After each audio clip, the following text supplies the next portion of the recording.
Vi abbiamo chiamato perché molte volte mi capita di dover cercare magari delle informazioni dalla pubblica amministrazione e cosa facciamo per vecchie, veterate abitudini, chiamiamo il consigliere comunale, l'assessore, eccetera, i quali naturalmente molto spesso o non sanno le cose o le sanno in maniera approssimativa, eccetera. Trascurando il fatto che probabilmente la maggior parte di quelle informazioni che cerchiamo sono a nostra disposizione, il problema è che non sappiamo come cercarle e dove trovarle. Ecco, il focus di oggi credo sarà appunto su questo. Lascio la parola a Roberto e buona giornata a tutti. Grazie Carlo. Sì, come diceva Carlo, sono presidente dell'associazione di chi si occupa di web, ma siamo bazzico parecchio in ambito pubblico amministrazione, dal 2002-2003 che lavoro in ambito di normazione, sia in normazione tecnica dentro di normazione, sia in normazione in ambito legislativo, parecchie norme dedicate alla digitalizzazione, in parte le ho scritte io. Diciamo, quello che vedremo oggi essenzialmente è tutta una carrellata di possibilità, cioè di diritti digitali che vengono dati per accedere a informazioni che spesso, come diceva Carlo, per averle dovevate avere il contatto diretto con la pubblica amministrazione. C'è anche un caso recente, possiamo citare, il caso di Venezia, è cambiata l'amministrazione comunale, notizia di qualche giorno fa, mentre le amministrazioni precedenti consentivano di entrare anche nelle riunioni di giunta e consentivano ai giornalisti di seguire queste attività, il nuovo sindaco ha deciso di fare a porte chiuse e poi di pubblicare le informazioni. Quello che vedremo quindi sarà capire dove poter attingere a queste informazioni, come poter attingere ed eventualmente quali sono i vostri diritti come cittadino innanzitutto, poi come anche giornalisti, il giornalista è comunque un cittadino, per poter attingere a queste informazioni e come in caso obbligare la pubblica amministrazione a rilasciarle se non l'ha già fatto. Partiamo dal concetto, questa era la pubblica amministrazione, questa è ancora purtroppo spesso la pubblica amministrazione che si basa sulla carta. Il problema è che per avere la carta chiaramente necessita di avere fotocopie, quindi dovete andare fisicamente negli uffici per far vedere il documento. Una cosa che fa sorridere, che poi vedremo, esistono alcune norme che già obbligano le amministrazioni pubbliche a usare il digitale già dal 2005, anche prima ce n'erano comunque. Se pensiamo che c'è un testo di legge del 2005 che dice che il cittadino può usare la posta elettronica per comunicare con la pubblica amministrazione, sapete quando è nata la posta elettronica? 1973. Io sono del 75, quindi fate conto voi, cioè sono passati oltre 40 anni. Qual è il concetto anche di base? Vi porto pian piano sulla tematica. Abbiamo parecchie leggi che di fatto nascono con uno scopo e vengono utilizzate con un altro. Come vedremo ci sono delle normative che ci consentiranno di accedere a date informazioni. Io porto sempre l'esempio per far capire che spesso le normative non sono comprese per la motivazione originaria. Questo penso che è capitato di vederlo un po' tutti. Gli appostamenti stile foresta di Sherwood, quindi che aspettano la trega per catturarla. Il concetto qual è? La normativa all'epoca era nata per porre il limite di velocità, per sicurezza. Le amministrazioni l'hanno poi capita in un altro modo, un sistema per far cassa. Quindi come vedremo alcune normative ci aiuteranno ad avere i dati perché in un certo modo riusciamo ad utilizzarle per obbligare a chi a rilasciarceli. Questa è passata. Questo vi spiega un po' il problema che vi trovate voi quando andate a cercare documenti e informazioni dentro gli ambienti della PA. Penso che questo cartone animato, bene o male, l'avete visto tutti. Non vi mostro il cartone animato perché chiaramente non ce l'ho. Le 12 fatiche di Astley, su una delle fatiche, l'ottava prova, la casa Grande Folli, i due personaggi entravano dentro una prefettura romana, fa capire che comunque è sempre quello il problema, e dovevano farsi dare un lascia passare a 38. Era la casa che rendeva Folli perché per avere quel documento li mandavano in 100.000 uffici per avere il documento corretto. Com'è che vinsero la prova? Loro giravano con la pozione magica per essere forti, che dicevano, hanno usato l'intelligenza. Non hanno più chiesto il lascia passare a 38, hanno chiesto lascia passare a 39, comunicando al funzionario della prefettura che il lascia passare a 39 sostituiva il lascia passare a 38 grazie alle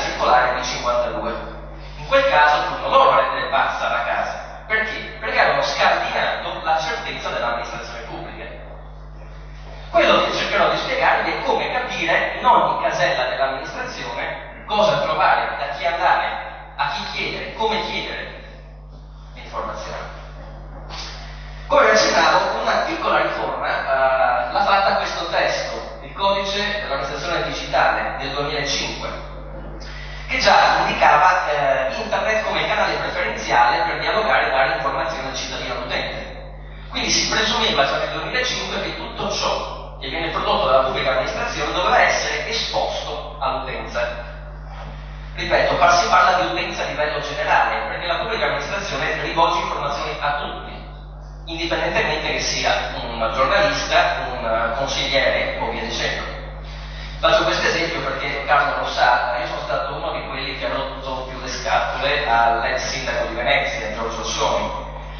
Ho fatto delle belle litigate, forse ho contribuito a farlo andare in galera, ma questo è un altro discorso. Il problema è che c'era una segretezza degli atti, venivano tenuti nascosti. Questo perché? Perché gran parte degli atti della pubblica amministrazione c'è l'idea che non devono essere portati a conoscenza dell'utenza perché creano problemi. Un altro caso locale di Venezia, il ponte di Calatrava, penso che ne avete sentito parlare. Gran parte delle spese sono state fatte con le determinazioni, non con le delibere di giunta e di consiglio che venivano pubblicate. Perché con le determinazioni c'è l'idea che non dovevano essere pubblicate.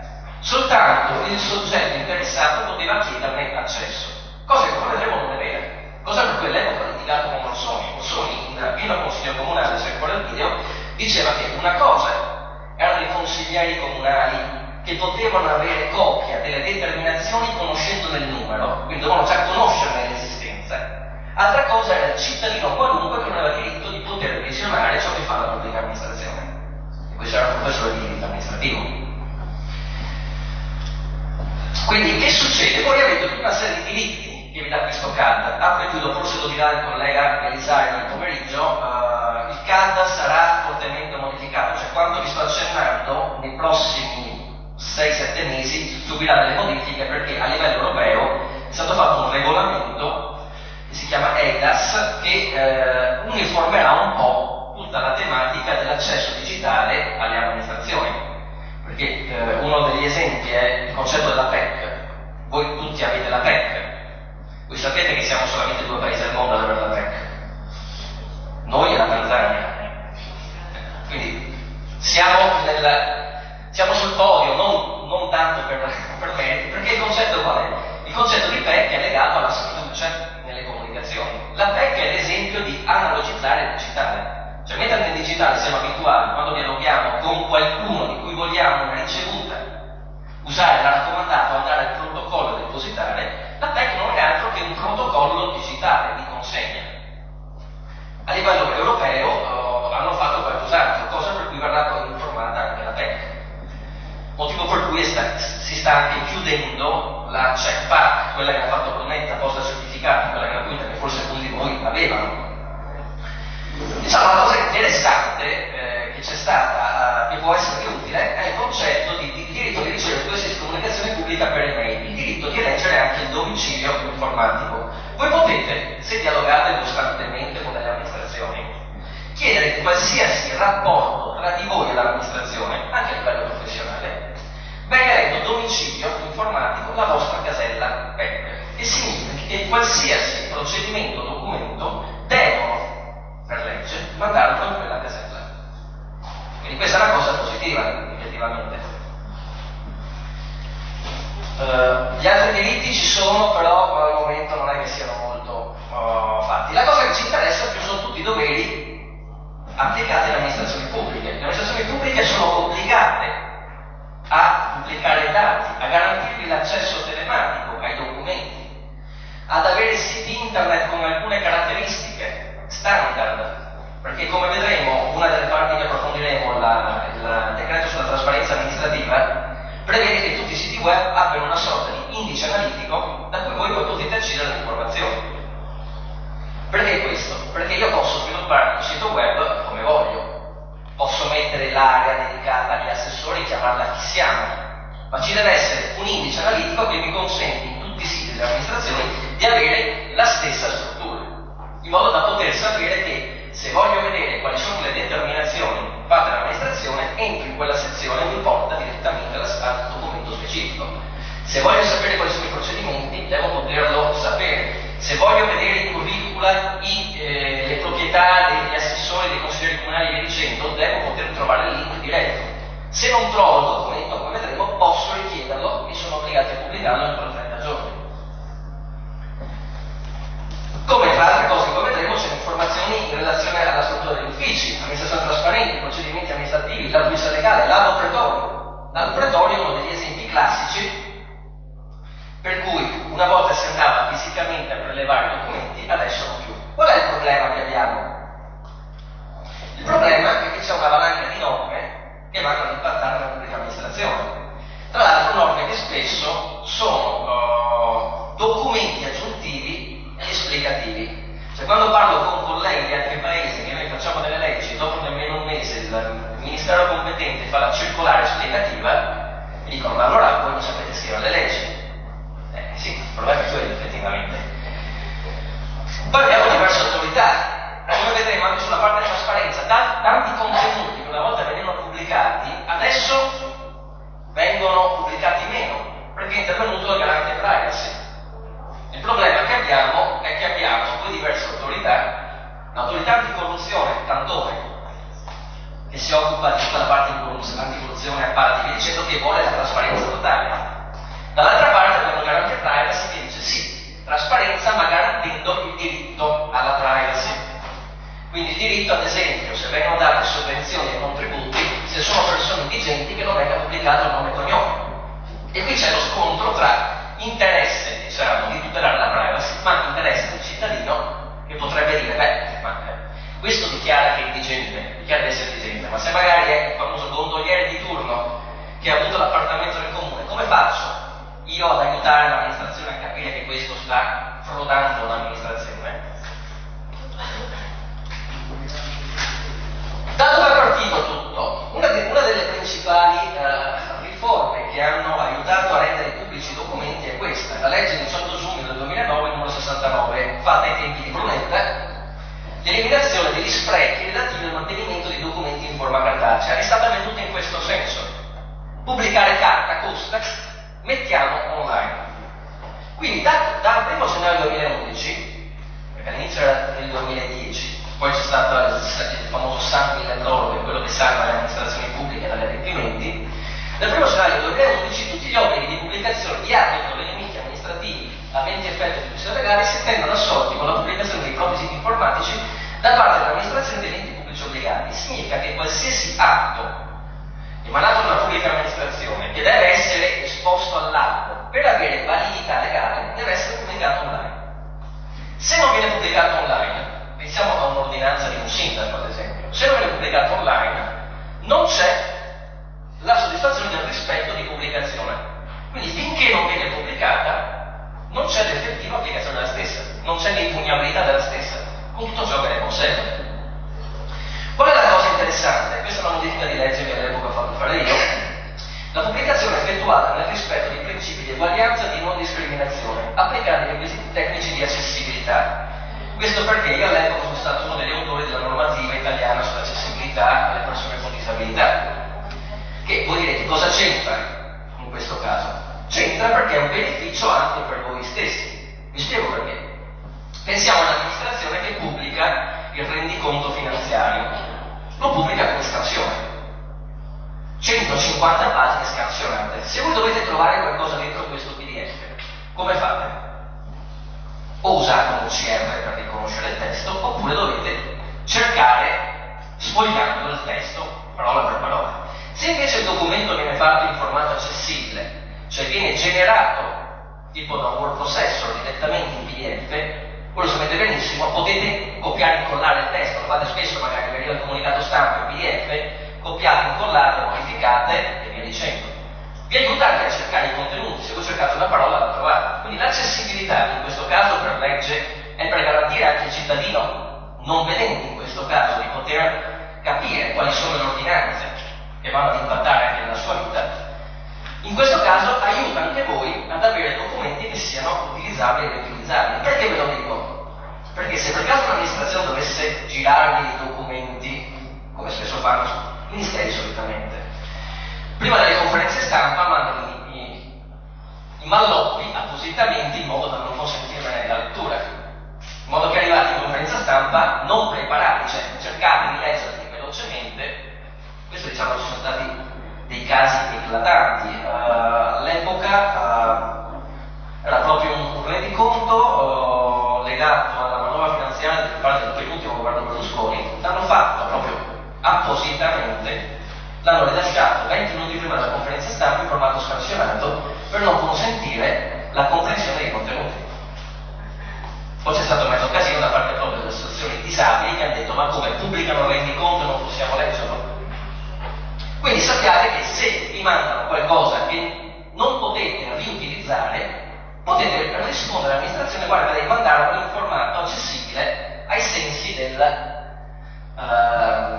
legge 69 del 2009, oppure, come vedremo, anche ai sensi della normativa al decreto 33, quello sulla trasparenza amministrativa. E ai sensi anche del CAD, perché all'epoca, quando ho fatto modificare questa parte qui, c'era il governo Monti, mi pare. Sì, c'era il governo Monti all'epoca, l'abbiamo fatto in cabina di regia dell'agenda digitale. Ho fatto parecchie modifiche ai CAD, inserendo in tutte le parti del CAD dove si parlava di documenti il concetto di non discriminazione. In questo modo qualsiasi documento produce la pubblica amministrazione deve essere da voi facilmente fruibile. Come vi accennavo, anche le determinazioni dei dirigenti vanno pubblicate all'albo. Quindi se voi trovate qualche sito di qualche amministrazione comunale da cui dovete attingere informazioni su quello che stiamo facendo, magari venite a conoscenza che è stata fatta una determinazione per l'acquisto di prodotti particolari e via dicendo, devono pubblicarle all'albo per la validità.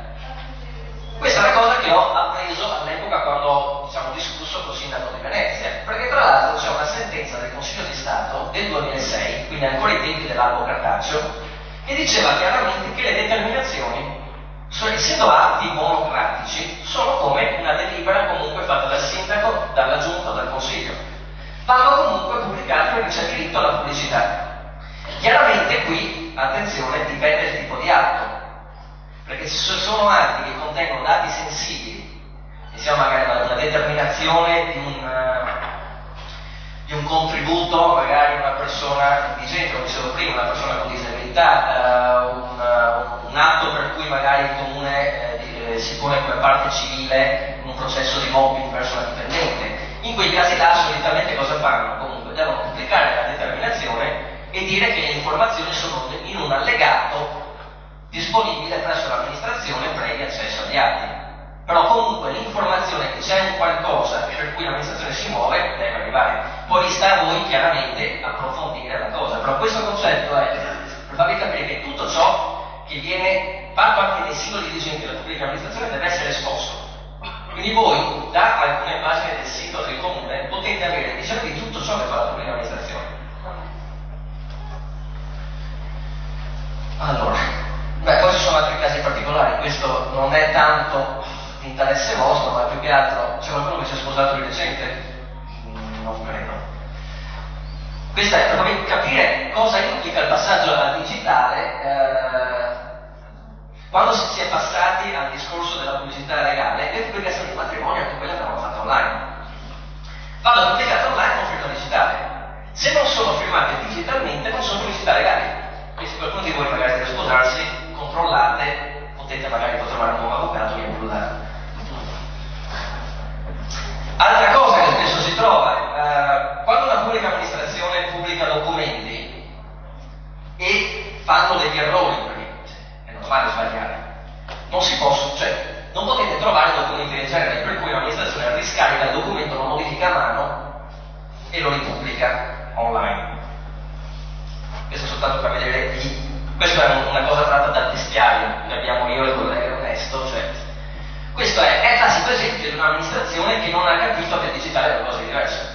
Il digitale è faccio un nuovo documento che dice errata corrige del documento precedente. Un'altra cosa che vi può interessare è questo, indicepa.gov.it. L'avete mai sentito?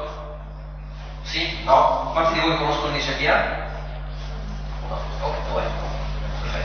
indicepi.gov.it trovate l'elenco di tutte le pubbliche amministrazioni con tutti gli organigrammi completi, con tutti gli indirizzi PEC. Un altro sito interessante, che può esservi utile anche per altre tematiche, è INIPEC, l'indice INIPEC, mai sentito? INIPEC.gov.it, anche questa è colpa mia, ci siete anche voi dentro, non lo sapete. Perché all'epoca c'era soltanto l'indice PA, dove trovate l'elenco di tutte le pubbliche amministrazioni. Il punto qual è? Ci sono altri soggetti obbligati a avere la PEC, come voi, come gli avvocati, come gli ingegneri, come gli architetti. Il punto era, se io volevo avere un vostro dato, dovevo o cercare nel sito dell'ordine, oppure, siccome spesso non erano esposti, dovevo contattare l'ordine per avere la cortesia di avere la PEC dell'ingegnere e via dicendo. Il concetto è, se siete obbligati ad averla, come sono obbligati ad avere la PA? Perché non ci deve essere un indice unico di tutti i soggetti obbligati ad avere la PEC, compresi le imprese? Perché se andate su registroimprese.it vi trovate l'elenco delle PEC delle imprese. Quindi qui all'interno trovate, per dire, anche la PEC del vostro medico di base, tanto per dire. Può essere utile se dovete magari comunicare con qualche soggetto di cui non avete o non vuole darvi il suo recapito PEC, la trovate, la inviate. Questo è un elenco pubblico, quindi chiunque è autorizzato a utilizzare quei dati, chiaramente per scopi lavorativi, non per prendere, fare spam delle iniziative tipo questa. Capito?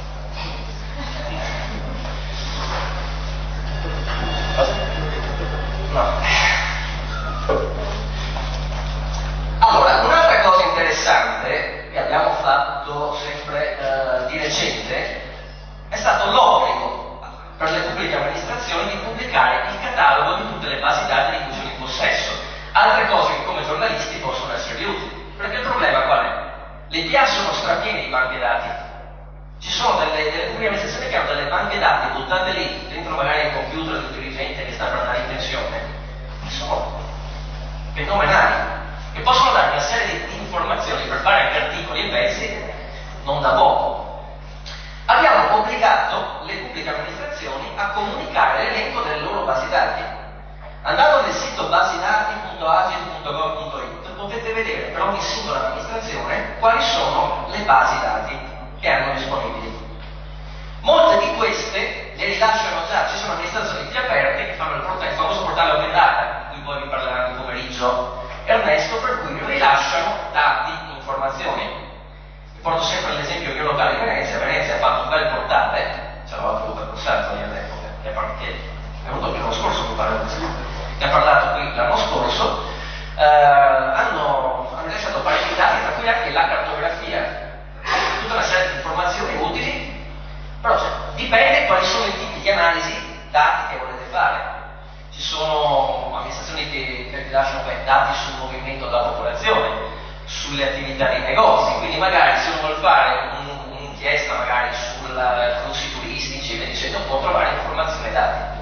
Perché il problema qual è? Fino all'entrata della moda, poi potenziata dalle leggi dell'open data, la PA aveva il concetto per cui il dato era di proprietà nemmeno della pubblica amministrazione, ma del dirigente che ne possedeva il dato, perché il dato era informazione, era potere. Gli unici dati che venivano rilasciati su base annuale erano i classici dati dell'udicistica, nati, morti, ma in forma aggregata. Io nella mia vita precedente, dal 98 al 2000, ho lavorato in Comune di Venezia, poi mi sono licenziato perché non riuscivo a star lì senza far nulla, mi sono licenziato, me ne sono andato. Lavoravo nell'ufficio statistica e ricerca. Io ricordo che all'epoca, quando si faceva l'annuario statistico, c'era il calcolo anche delle aree con la diffusione delle morti per tipologia di morte. Beh, ci vietavano di andare in dettaglio. Perché? Perché dicevano, perché altrimenti, se tu fai vedere che, dico, a Porto Marghera si muore di più di tumore rispetto ad un'altra zona, crea un problema al mercato immobiliare. Però do magari di informazioni utili alla salute. Il concetto è che i dati aperti, cioè il dato grezzo, che è quello che dovete chiedere, il dato grezzo vi aiuta a fare lavorazioni dati molto più serie. È come il bilancio. Una cosa è che vedono il bilancio in forma aggregata, vi fanno vedere quello che vogliono loro, una cosa è che vedono il dettaglio delle singole spese. Quindi il concetto di open data che vi parlerà Ernesto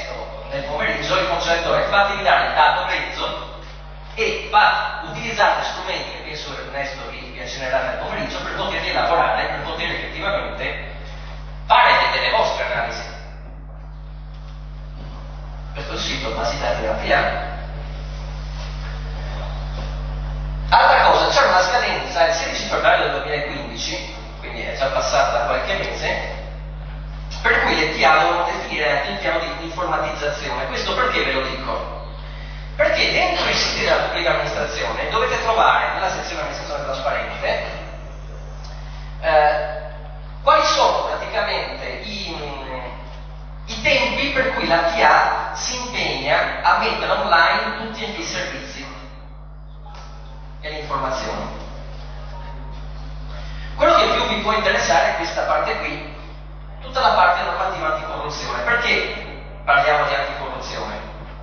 Perché abbiamo avuto un periodo, fino al 2012, dove effettivamente si è arrivati al culmine, da chi si comprava il sub con i fondi dei gruppi regionali, agli alloggi dati a pochi soldi e via dicendo. Quindi a seguito di questo è stata fatta questa normativa, la 190, a cui poi sono seguite tutta una serie di documenti, tra cui il decreto legislativo 33 del 2013, che vedremo un attimo un po' più in dettaglio, che vi sarà molto utile per avere tutta una serie di informazioni non solo sull'organizzazione dell'amministrazione, ma anche su tutto ciò che riguarda l'attività amministrativa, quindi come si muove l'amministrazione, e tutto ciò che riguarda gli eletti. Perché diciamo questa è stata la normativa che ha rotto più le scatole a chi era eletto, perché gli obbligava a rendere pubblici tutta una serie di informazioni, per cui il patrimonio e via dicendo. E quindi si scopriva magari, come è successo a Venezia, che praticamente un assessore di un assessorato particolare era entrato in una società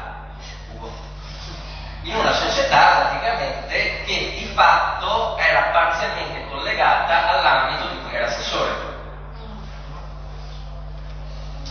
Questo decreto, tra l'altro, non è fresco, perché è in vigore dal 20 aprile del 2013, quindi 2 anni. Perché vi dico questo? Perché voi potete eventualmente chiedere all'amministrazione i dati a partire dal 20 aprile del 2013. Quindi non possono dirvi, se magari volete un'informazione riguardo a un ex assessore, devono comunque garantirla da quella data. Non possono dirvi oramai è cambiata la giunta, è cambiato il consiglio, è cambiato il dirigente X, quell'informazione l'abbiamo tolta. Ci deve essere tutto dal 20 aprile del 2013. Altra cosa interessante, se volete approfondire meglio, perché è un decreto abbastanza tecnico, dentro il sito dell'autorità anticorruzione www.anticorruzione.it trovate le FAQ, Frequent Asked Question, le risposte alle domande più frequenti, che sono chiaramente rivolte alle pubbliche amministrazioni, ma sono utili anche all'utente che legge i dati, perché vi fa capire quali sono effettivamente i dati richiesti. Ce n'è una poi in particolare che vedremo, che è relativa agli alloggi pubblici, che all'epoca è stata fatta a seguito di una richiesta del Comune di Venezia riguardo poi ad accessi civici fatti dai cittadini. Perché è importante questo decreto? Vi cito l'articolo 1. Io ho avuto la fortuna di lavorare e scrivere un libro con chi ha scritto il decreto. Io ho scritto la parte tecnica di come si applica il decreto per chi sviluppa siti, essendo chiaramente un tecnico. Tutti gli articoli di questo decreto vanno letti secondo il principio generale, che la trasparenza è intesa come accessibilità totale delle informazioni concernenti l'organizzazione e l'attività della PA, per favorire un controllo diffuso sul perseguimento delle funzioni istituzionali e sull'uso delle risorse pubbliche. E poi c'è l'altra parte. Il concetto di base qual è? Questa va letta come: io, pubblica amministrazione, rendendomi conto che non sono in grado di controllarmi da sola, applico a livello amministrativo il concetto che in informatica si applica all'open source. Sapete come funziona l'open source? Io prendo un documento, ve lo passo, ognuno di voi lo legge, ognuno di voi trova qualcosa da correggere, una virgola, una frase. Alla fine, teoricamente, il testo finale dovrebbe essere quasi perfetto. Perché? Perché più persone ci hanno messo concetto è lo stesso. Se io rendo pubblica tutta l'attività dell'amministrazione, chiunque può vedere, chiunque può interagire, quindi chiunque può. Ad esempio faccio sempre, di solito metto la slide quella di Fantozzi quando alza il ditino. Vi ricordate il film con la corazza Capofionchi? Tutti guardano il film, poi lui alza il ditino, dice questo film è una cagata pazzesca e tutti gli danno ragione. Poi fanno una brutta fine tutti, però il concetto è quello, cioè ci può essere la persona che si rende conto che quel qualcosa non è effettivamente fatto come si deve e lo rende pubblico. Per la stessa cosa vedremo, il 33 prevede anche che se io vado dentro il sito dell'amministrazione e non trovo qualcosa di cui esiste l'obbligo di pubblicazione, posso alzare il ditino e dire guarda che l'hai pubblicato, cosa che prima non si poteva fare, cioè si poteva fare, ma non c'era una legge che obbligava l'amministrazione a farlo entro un determinato tempo. Anche qui cosa è interessante? Come vi dicevo prima, ci sono delle specifiche regole tecniche, cioè c'è una struttura particolare che devono rispettare all'interno del sito per raggiungere le informazioni. Dovete sempre trovare un link che si chiama amministrazione trasparente, al cui interno ci sono una serie di voci specifiche. Questo perché? Perché la legge obbliga a usare questo modello per tutti i siti. Poi all'interno avete il link che vi porta al contenuto specifico. Anche lì è stato un po' duro spiegato dalle amministrazioni, alcuni facevano proprio il sito dentro questa sezione. Ho detto no, si usa l'ipertesto. L'ipertesto, vi racconto un aneddoto. All'epoca, quando avevo tempo per fare le perizie tecniche in tribunale, era ancora il 2000 mi pare, 2001, per spiegare al giudice cosa era l'ipertesto, gli ho fatto l'esempio di Star Trek, il teletrasporto. Sali, ti porta da una parte, ti porta dall'altra. L'ipertesto è la stessa cosa. Quindi, se l'informazione c'è, può metterla anche a livello più basso. Il concetto di una volta era quello. Metto in bella vista la foto del sindaco, le ultime notizie dell'ufficio stampa e via dicendo, tutto ciò che è spese dopo ne metto nella sottopagina vicino ai credits, magari non nascosto.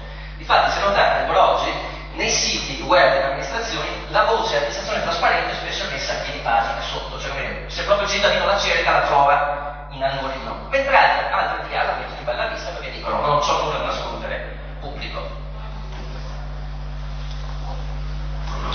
Altra cosa che interessa a voi, tutti i documenti, le informazioni e i dati oggetto di pubblicazione obbligatoria sono pubblici, chiunque ha diritto di conoscerli, fruirne gratuitamente, utilizzarli e riutilizzarli, cioè non c'è il diritto al copyright di ciò che viene pubblicato nei siti della pubblica amministrazione, a meno che non sia un documento particolare. L'esempio classico, c'è un convegno, viene pubblicato un PDF di un libro o di una brochure particolare che c'è il copyright, in quel caso sì, perché non è un oggetto che ha obbligo di pubblicazione.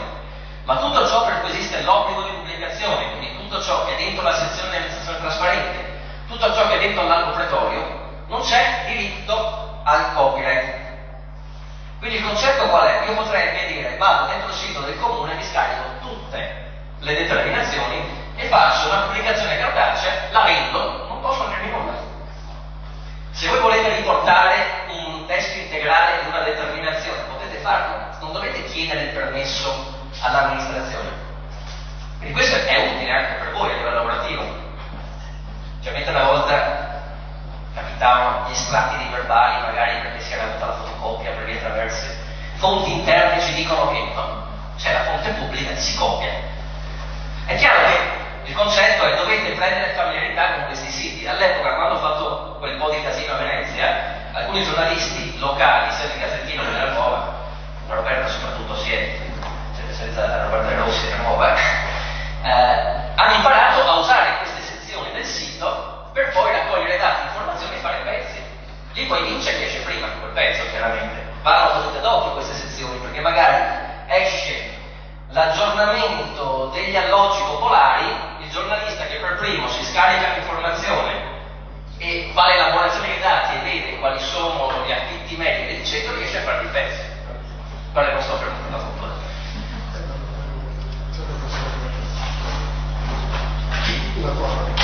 La mia fa. Qual è? Allora, ci sono dei limiti alla trasparenza, come vi dicevo prima, cioè ci sono i casi in cui alcune informazioni non vanno pubblicate, però c'è una cosa interessante, perché chiaramente in questo caso le amministrazioni devono rendere l'informazione. Non intellegibile significa mettere gli omissis, come fanno spesso, quindi in alcuni documenti, informazioni sensibili, ci mettono omissis.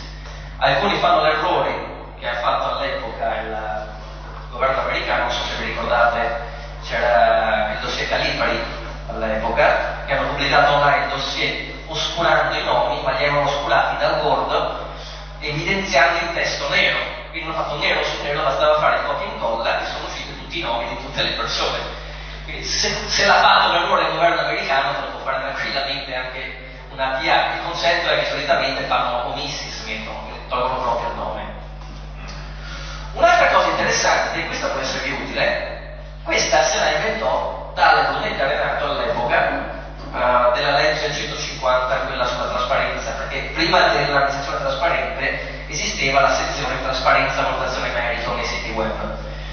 Se l'è inventato questa perché aveva fatto, se vi ricordate, l'operazione trasparenza, voglio rendere pubblici tutti i curriculum vitae dei dipendenti e via dicendo. Spiega vuole che uno dei dirigenti del suo ministero fa: no, per privacy il mio curriculum non lo pubblichi.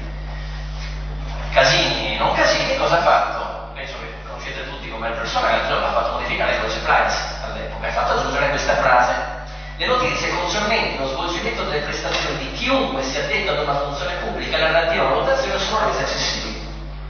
Quindi questo concetto è che un dipendente dell'amministrazione pubblica durante le sue funzioni è un cittadino di serie B rispetto alla normativa sulla privacy, chiaramente escluso tutto ciò che riguarda l'infermità, impedimenti e leggendo. Però per dire, un caso successo con la precedente amministrazione, se io, tra virgolette, faccio vedere come viene utilizzata una barca blu o un'auto blu, traccio la persona, è in servizio? Non è soggetta a privacy. Quindi alcune informazioni, altra cosa che sto facendo un po' di casino nelle amministrazioni, mi diverto a pungolare un po' dentro le piane. Anche tutte le valutazioni, il singolo dettaglio delle valutazioni e delle performance dei dipendenti. Io voglio sapere il funzionario X perché ha preso quella premialità. Me lo devono dire. Perché sono fondi pubblici.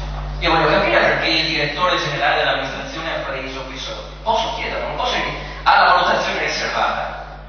Per disciupoli la valutazione può essere accessibile. Tra l'altro dice sono rese accessibili. Non dice sono rese accessibili tramite accesso agli atti. Quindi non limita l'accesso al diritto all'informazione. Tra l'altro vi faccio un'anticipazione che vi farà poi Ernesto. Siamo riusciti a far passare un emendamento, sapete che c'è attualmente in discussione la legge della riforma della PA. Siamo riusciti a far passare un emendamento relativo al FOIA. Sapete cos'è il FOIA? Il FOIA, devo spiegare a te? No, ma tu lo sai molto bene, si chiama Freedom of Information Act ed è una norma che consente l'accesso a chiunque agli atti pubblici e ai documenti. Cioè il concetto è che decade che esiste in tutto il mondo e l'Italia credo che come per la posta certificata è l'unico ad averlo quasi, per il FOIA sì, perché noi abbiamo la famosa 241 del 90 che è questa qui, dove all'epoca tale Andreotti Giulio fece mettere un piccolo emendamento per cui si limitava l'accesso ai soggetti che devono avere l'interesse legittimo per evitare il controllo diffuso della pubblica amministrazione. Quindi questo è un regalo che si fece Andreotti all'epoca, intelligentemente vista nell'ottica sua, perché altrimenti c'era un accesso tale. Il concetto quindi sarà, viene data delega al governo, un po' come è stato fatto con il decreto 33, entro un anno di fare il FOIA.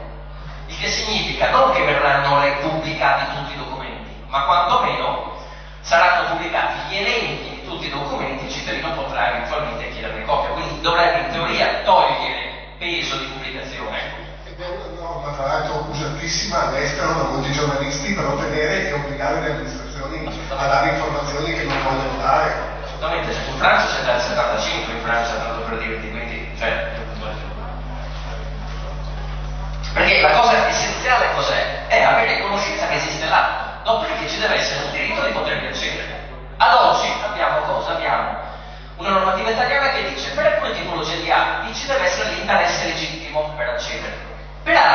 dice chiunque può chiederne l'eventuale pubblicazione in caso di omissione, che è quello 33, che è questo l'accesso civico. L'accesso civico cos'è? L'accesso civico, a differenza dell'accesso agli atti, dice che chiunque si accorge che manca un documento per cui esiste l'obbligo di pubblicazione, quindi non soltanto in questa sezione, ma se manca ad esempio la determinazione all'albo, chiunque può scrivere al responsabile alla trasparenza e dire: guarda che manca questo documento, devi pubblicarlo. Lui deve pubblicarlo entro 30 giorni. Se non lo fa entro 30 giorni, c'è il titolare del potere sostitutivo, quindi teoricamente hanno 60 giorni per provvedere. Se non lo fanno ancora, c'è una procedura all'autorità anticorruzione che poi si attiva per farli pubblicare, però solitamente si attivano entro 30 giorni. Quindi cosa differisce rispetto all'accesso agli atti? Vi faccio un esempio: manca il curriculum del sindaco, manca lo stato patrimoniale del sindaco, faccio l'accesso civico, magari io sono di Venezia, vedo che nel sito del Comune di Roma manca, perché devo fare magari un pezzo che mi interessa sapere, faccio l'accesso civico. L'accesso civico cosa prevede? Dice: bene, manca il documento, me lo fai notare, manca, lo pubblico e ti mando un'email di risposta dicendo: guarda che l'ho pubblicato, poi se vuoi lo ti mando anche la copia di cortesia allegata. L'accesso agli atti invece cos'è? Invece lo avete fatto tutti almeno una volta nella vita, partecipate ad un concorso, non venite selezionati, volete vedere i verbali, volete vedere come hanno dato i punteggi e via dicendo, fate l'accesso agli atti, quindi chiedete copia degli atti, l'amministrazione dice: bene, hai l'interesse legittimo perché hai partecipato, ti do la copia, ti fanno pagare solitamente. Anche lì, piccolo trucco: se dovete fare accesso agli atti, fatelo digitale. Eleggete il domicilio informatico per l'accesso agli atti la vostra PEC. In questo caso, un buon 80%-85% delle pubbliche amministrazioni non ha definito un aggiornamento del regolamento per l'accesso agli atti per la copia digitale, e quindi risparmiate pure i soldi del duplicato.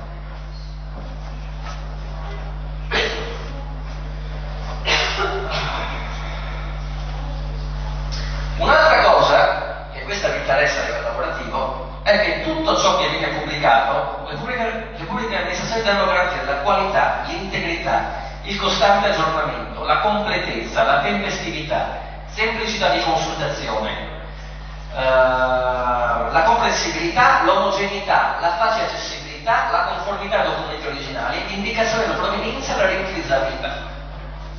E tra l'altro questo non può rappresentare il motivo di omessa o ritardata pubblicazione. Questo perché ve lo dico? Perché molte PA non hanno pubblicato parecchi contenuti per cui c'è l'obbligo di pubblicazione, per cui il classico elenco degli immobili, per dirne una, o magari il bilancio delle volte, perché dicono: ma lo stiamo predisponendo. No, se c'è un obbligo temporale di legge si è obbligato a garantirlo. Una cosa che interessa sempre a voi è che tutti i documenti, le informazioni, i dati oggetto di pubblicazione obbligatoria resi disponibili anche a seguito dell'accesso civico costituiscono dati di tipo aperto, se sono liberamente riutilizzabili senza ulteriori restrizioni, oltre all'obbligo di citare la fonte e di rispettare l'integrità. Quindi voi potete liberamente riutilizzarli e devono essere dati di tipo aperto. Qui potremmo aprire 6 ore di discussione, perché il problema è che spesso si confonde i dati di tipo aperto dai formati di tipo aperto. Allora, una cosa è il formato di tipo aperto, sono tutti quelli open office e simili. Il dato di tipo aperto è un dato che è comunque riutilizzabile. Quindi un PDF, ad esempio, un PDF è un dato di tipo aperto. Un file in Excel è comunque un dato di tipo aperto.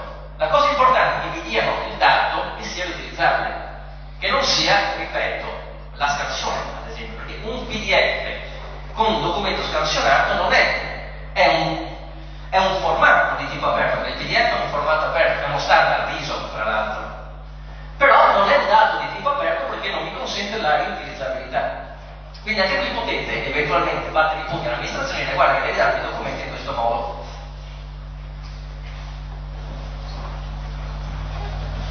E ci sono degli esempi. In uno dei controlli che ha fatto l'autorità anticorruzione hanno beccato questa che era l'ASLA 2 di Lucca con lo schema delle aziende partecipate fatto in PDF scansionato e gliel'hanno contestato. Quindi se qualcuno dice ma lo fanno tutti, dice sì, ma chi controlla, attenzione che se vi controllano, quindi dovete usare questa arma per farvi dare il dato, cioè guardate che siete fuori legge. Se io vi segnalo uno ulteriore vantaggio è che tutto ciò che viene pubblicato in questa sezione deve rimanere pubblicato per il periodo di 5 anni decorrenti dal 1 gennaio dell'anno successivo a quello che decorre l'obbligo di pubblicazione. Quindi significa che se io pubblico qualcosa oggi, 14 luglio del 2015, deve rimanere 5 anni dal 1 gennaio 2016. Quindi 16, 17, 18, 19, 20. Quindi fino al 31 dicembre del 20. Alcuni poi vanno in archivio, comunque rimangono lì. Questo perché? Questo perché vi consente, per i documenti che ci sono, pubblicazioni su base annuale, pensiamo all'elenco degli immobili, pensiamo ai bilanci, di poter fare poi raffronti, cioè di non dover contattare l'amministrazione per dire mi dai i dati del 2014, no, ci sono. Quindi potete vedere anche effettivamente se migliora la gestione della pubblica amministrazione. Io all'epoca, questo lo facevo col Comune di Venezia e con le consulenze. In questi 6 mesi hanno speso di più rispetto all'anno precedente. Perché? Perché io all'epoca mi salvavo il file Excel dell'anno precedente, adesso sono obbligati a lasciarlo. Perché in 5 anni è calcolata la gestione di una legislatura. E quello è il concetto, e poi non vorrò 5 anni ultimamente, ma il concetto è quello. Poi vanno in archivio comunque. Quindi, come dicevo, esiste questa sezione di amministrazione trasparente per cui non possono essere messi filtri per l'indicizzazione. Questo perché è interessante? Cioè, i motori di ricerca possono entrare a indicizzare questi contenuti. Quindi voi potete, ad esempio, se volete vedere quante consulenze fa Roberto Toscano per le pubbliche amministrazioni, non dovete andare sito per sito a cercarle. Potete cercare Roberto Toscano, amministrazione trasparente, e vedete tutte le pubbliche amministrazioni per cui esiste la mia attività di consulenza. Quindi questo è utile anche per il vostro lavoro, perché vi consente di usare i motori di ricerca generalistici per trovare informazioni specifiche. Poi vengono fuori dei casi particolari, perché come vedremo c'è l'articolo 37, quello che prevede di tracciare tutti gli acquisti. Sono stati casi di amministrazioni pubbliche di cui un fornitore, un'università, è riuscita a vendere lo stesso studio, la stessa ricerca, a 2 uffici della stessa amministrazione. Cioè, grandissimi. Però l'hanno fatto. Questo perché? Perché tra l'altro manca tutto il coordinamento informatico delle fatturazioni e via dicendo. Cose che con altre normative che non vi cito qua si sta cercando di fare. Il problema cos'è? Gran parte delle norme di cui sentite parlare che stanno uscendo per digitalizzare il protocollo informatico, la fatturazione elettronica, servono tutte proprio per controllare meglio la gestione della pubblica amministrazione. Questo perché le PA lavorano con parti stagni. Se voi, come penso, dialogate spesso con le PA, sapete che la direzione trasporti non si parla con quella tributi, non si parla con la contabilità, non si parla con quell'altra, e quindi magari per avere un dato, un'informazione, spesso dovete andare a fare il giro delle parrocchie, come si dice. Quindi cos'è che trovate di interessante? C'è tutto un capo del decreto, di cui non vedremo in dettaglio, che vi dice quali sono gli obblighi di pubblicazione, cioè tutta la parte organizzativa, quindi tutto l'organigramma degli uffici, i numeri di telefono, le mail, le PEC, dovete trovarli online. Non dovete passare per il centralino, scusi, mi può dire qual è il numero per parlare con, oppure conoscete qualcuno dentro, per caso mi sai qual è il numero diretto della segreteria? Cioè andate qui, dovete trovare tutto. Poi per tutti quelli che sono eletti, incarichi politici, anche di carattere elettivo, di livello statale e regionale locale, devono pubblicare entro 3 mesi dalla nomina. Quindi entro 3 mesi dalla nomina di questi soggetti va pubblicato, questo altrimenti sono sanzionabili fino a 10.000 euro. L'atto di nomina di proclamazione della durata dell'incarico, il curriculum in formato europeo, i compensi, gli importi di viaggi, di servizi e missioni pagati con fondi pubblici, quindi quanto spendono per muoversi, i dati relativi all'assunzione di altre cariche presso enti pubblici e privati e relativi compensi, gli altri eventuali incarichi con oneri a carico della finanza pubblica e poi le dichiarazioni relative al soggetto che ha l'incarico, al coniuge non separato e parenti di secondo grado, ove questi consentano, cioè tutto lo stato patrimoniale della famiglia. Solitamente i familiari non danno il consenso alla pubblicazione. Sapete benissimo che comunque se volete fare, andate all'agenzia entrate e vi danno comunque le informazioni. Il concetto qual è? Questo serve per rendere trasparente le attività del soggetto politico, cioè se la moglie del sindaco, dell'assessore ha dei patrimoni immobiliari in una zona X, è bene che sia chiaro, perché se poi è fatta una delibera di giunta con variante del piano regolatore e quel terreno stranamente diventa terreno edificabile di alta qualità, scatta l'articoletto, viene fatto, l'assessore si fa il piano regolatore ad persona. Come dicevo, entro 3 mesi dalla elezione e rimangono online per i 3 anni successivi dalla cessazione del mandato dell'incarico. Quindi vi faccio l'esempio sempre di Venezia: tutto ciò che riguarda la vecchia giunta dovrà rimanere su per i 3 anni successivi a fine incarico. Dopodiché vanno buttati via, non vanno archiviati, quindi questi non rimangono 5 anni come gli altri, questi qua dopo i 3 anni vengono cestinati, perché si dice non c'è più comunque l'interesse a mantenerli. I più maligni dicono tanto comunque sono sempre gli stessi che vengono eletti, magari per 2 o 3 volte, quindi i dati vengono comunque recitati.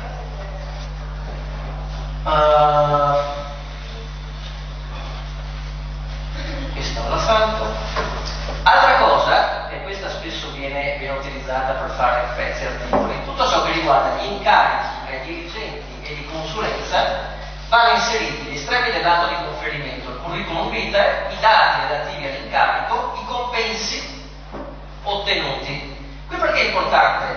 Perché qui ci sono state le famose consulenze d'oro, non veniva pubblicato nulla. Addirittura, prima dell'entrata in vigore di questa normativa, i consulenti diretti, a chiamata diretta dalla segreteria del sindaco o degli assessori, non erano nemmeno pubblicati, perché non c'era l'obbligo, le famose chiamate fiduciarie. Io chiamo la mia amante, me la prendo come collaboratrice. È uscito qualche giorno fa il presidente della regione Puglia, il nuovo presidente, che ha chiamato a sé come collaboratrice una giornalista che è la sua compagna da 15 anni. Lo può fare, non è vietato, ma l'importante è che sia chiaro il compenso, la modalità con cui è stata chiamata e via dicendo. Poi sarà il cittadino a valutare se questa persona chiamata è valida o no. Idem vale per le consulenze. Qual è la cosa importante? È che qui si va a toccare un tasto non da poco, cioè la consulenza deve essere pubblicata entro 3 mesi dall'affidamento all'incarico, perché se non viene pubblicata, chiunque lo segnala anche con accesso civico rende inefficace l'incarico. Quindi vi faccio contratto sanzione al dirigente. Vi faccio l'esempio: Roberto Scampi viene chiamato dal Comune di Venezia per fare un'attività, una lezione. Fa il suo corso, fa la sua fattura, viene pagato, l'amministrazione si dimentica di pubblicarlo online. Carlo Felice, grande amico di Roberto Scampi, dice: non hanno pubblicato la tua consulenza, faccio un accesso civico. Il responsabile dell'accesso civico dice: sì, effettivamente Carlo Felice c'ha ragione, non hanno pubblicato i dati. E quindi cosa dicono? Caro Roberto Scano, devi renderci i soldi della consulenza, perché non era efficace il contratto. Roberto Scano poi cosa fa? Fa causa al dirigente che ha liquidato, perché dice: tu mi hai liquidato che non potevi liquidarmi, anzi mi hai fatto fare un incarico che non era efficace, e la pubblica amministrazione stessa lo sanziona per lo stesso importo che dovevano pagare. Quindi questo cos'è? Questo incentiva comunque il dirigente a rendere chiare tutte le attività di consulenza. Quindi chiaramente faranno meno consulenze, tra virgolette, farlocche, cioè cercheranno comunque di chiamare persone qualificate, perché sono obbligate a pubblicare tutto.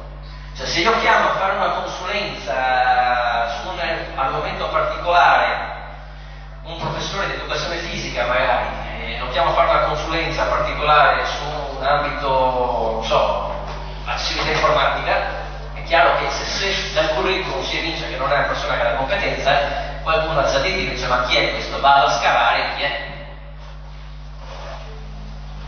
E qui diciamo si giocano spesso, cioè una volta si giocava di più, adesso hanno abbassato un po' diciamo le porcherie, cioè qua si parlava di tutto, da quello che contava i tombini a quello che faceva,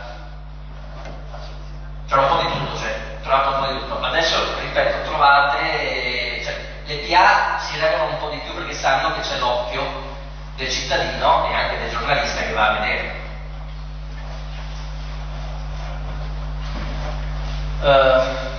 Altra cosa, vabbè, questa è interessante, questa segnatevela se non l'avete mai sentita, è il decreto legislativo 39 del 2013, che sono tutte le casistiche per inconferibilità e incompatibilità degli incarichi. Cioè quando viene assegnato un incarico, anche a livello pubblico, presidente di una società, consigliere, ci sono tutta una serie di, che non vado in dettaglio, di inconferibilità e incompatibilità, che spesso nessuno va a vedere, e poi dopo un tot di mesi si scopre che quello era incompatibile. Quindi magari queste fatevi uno schemino, tenete da parte lo schemino e poi andate a vedere se il soggetto X, che è consigliere del giornale, magari è dentro la società X, è dentro il consorzio Y, cosa che magari non può fare. Altre cose che vi possono interessare per dati, elaborazione e via dicendo, è vedere qual è il costo che hanno le amministrazioni riguardo al personale. Famosi articoli scandalo, il comune X ha 10.000 dipendenti, ci costano X, poi non rinnovano i contratti, come stesso un po' a Venezia.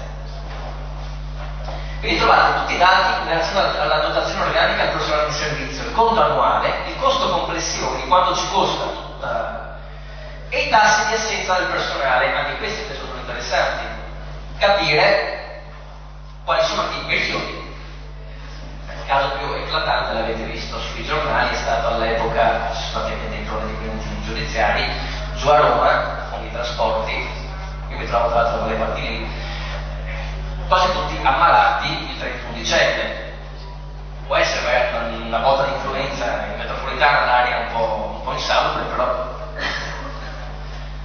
Altra cosa interessante, che si richiede anche di pubblicare il personale non a tempo indeterminato, i COCOPRO, cioè le chiamate dirette, quelli dove spesso si può trovare il cugino, il parente del sindaco, dell'assessore, del consigliere, dove si può scalare eventualmente le assunzioni per un po' strane.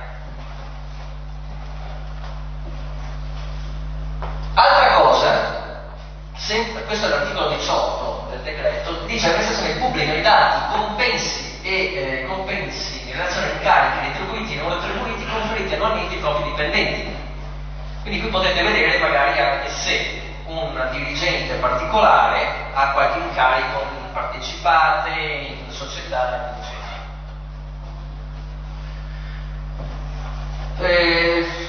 Questo può essere interessante, anche questo ve l'ho inserito perché vi fa vedere se l'amministrazione assume persone, chi ha assunto negli ultimi anni, quanti bandi hanno fatto, per capire se hanno ingrassato un po' le fila della PA.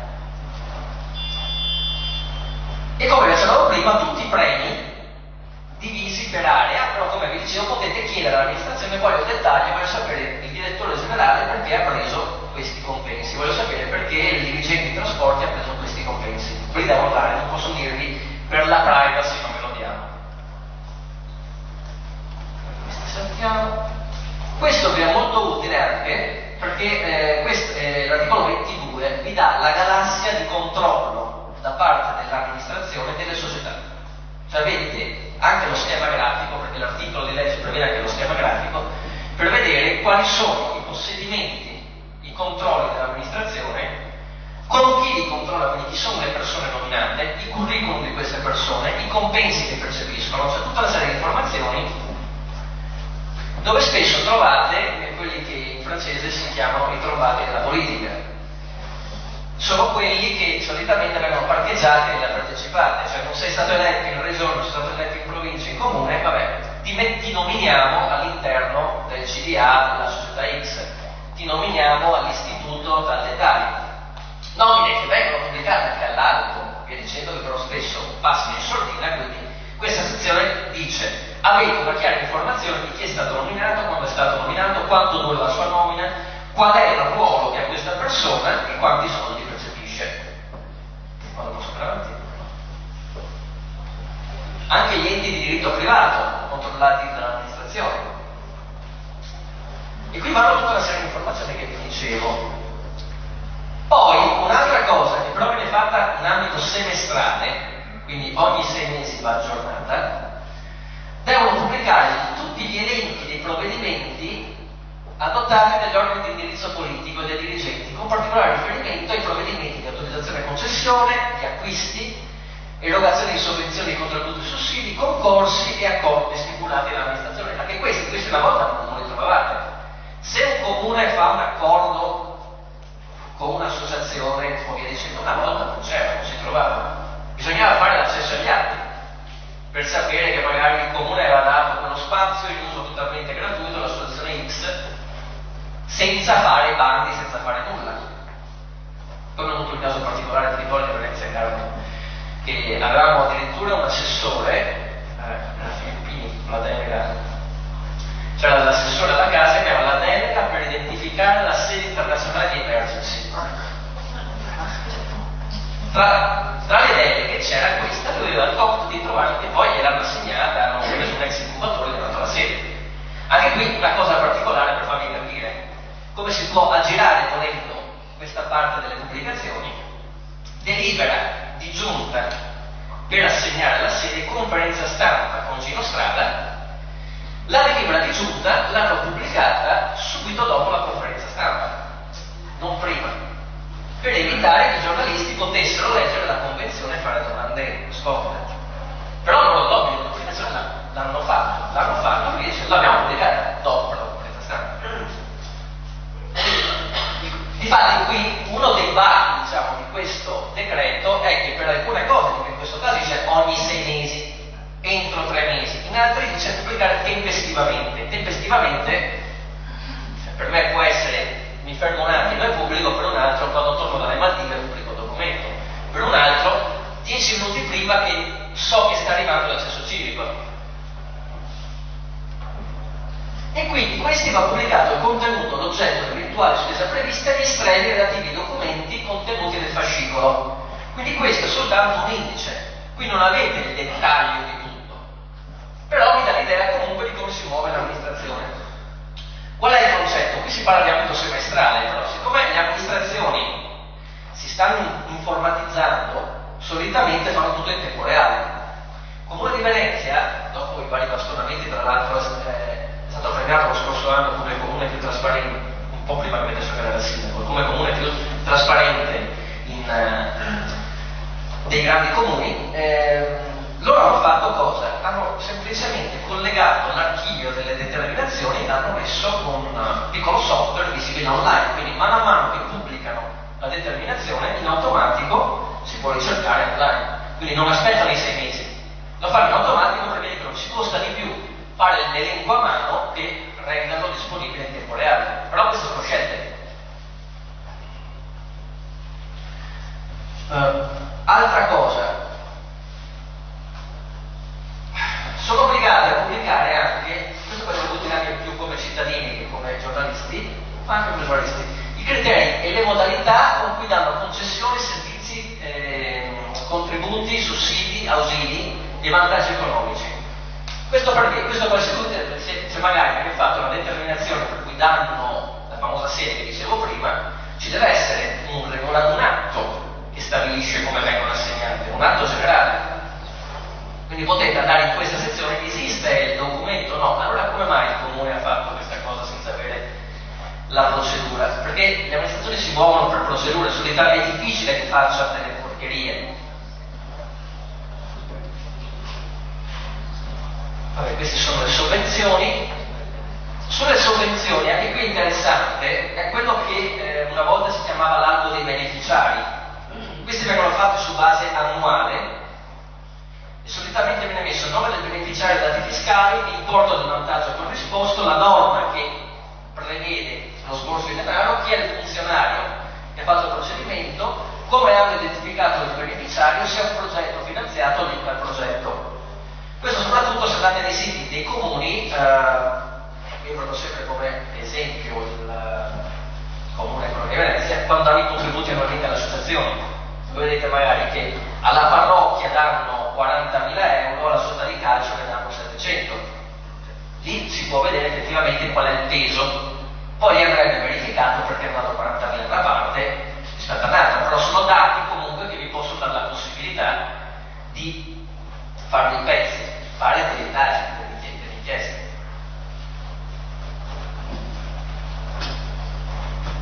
Come vi accennavo, vanno pubblicati anche il bilancio di previsione del consuntivo e gli indicatori dei risultati attesi di bilancio, cioè da questi dati che pubblica l'amministrazione su base annuale vedete quali sono gli effettivi costi di bilancio, cioè non dovete aspettare il consigliere o l'assessore che dica abbiamo sforato di tot, il dato deve essere lì. Chiaro che fanno sempre conferenza stampa di presentazione prima di pubblicare le informazioni, però vi trovate, ripeto, gli ultimi 5 anni.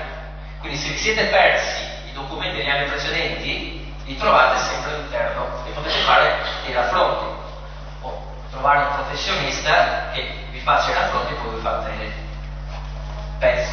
E questo è quello che ha rotto un po' più le scatole nelle varie amministrazioni, che devono pubblicare le informazioni identificative degli immobili posseduti, i canoni di locazione o affitto versati o percepiti. Questo ha creato veramente panico in alcune amministrazioni. Ho un collega che ha lavorato in un comune particolarmente sensibile su questo, che si chiama Napoli. Lui è stato consulente del sindaco De Magistris, perché a Napoli hanno un piccolo problema con gli immobili. La gestione aveva una società esterna che non aveva un archivio.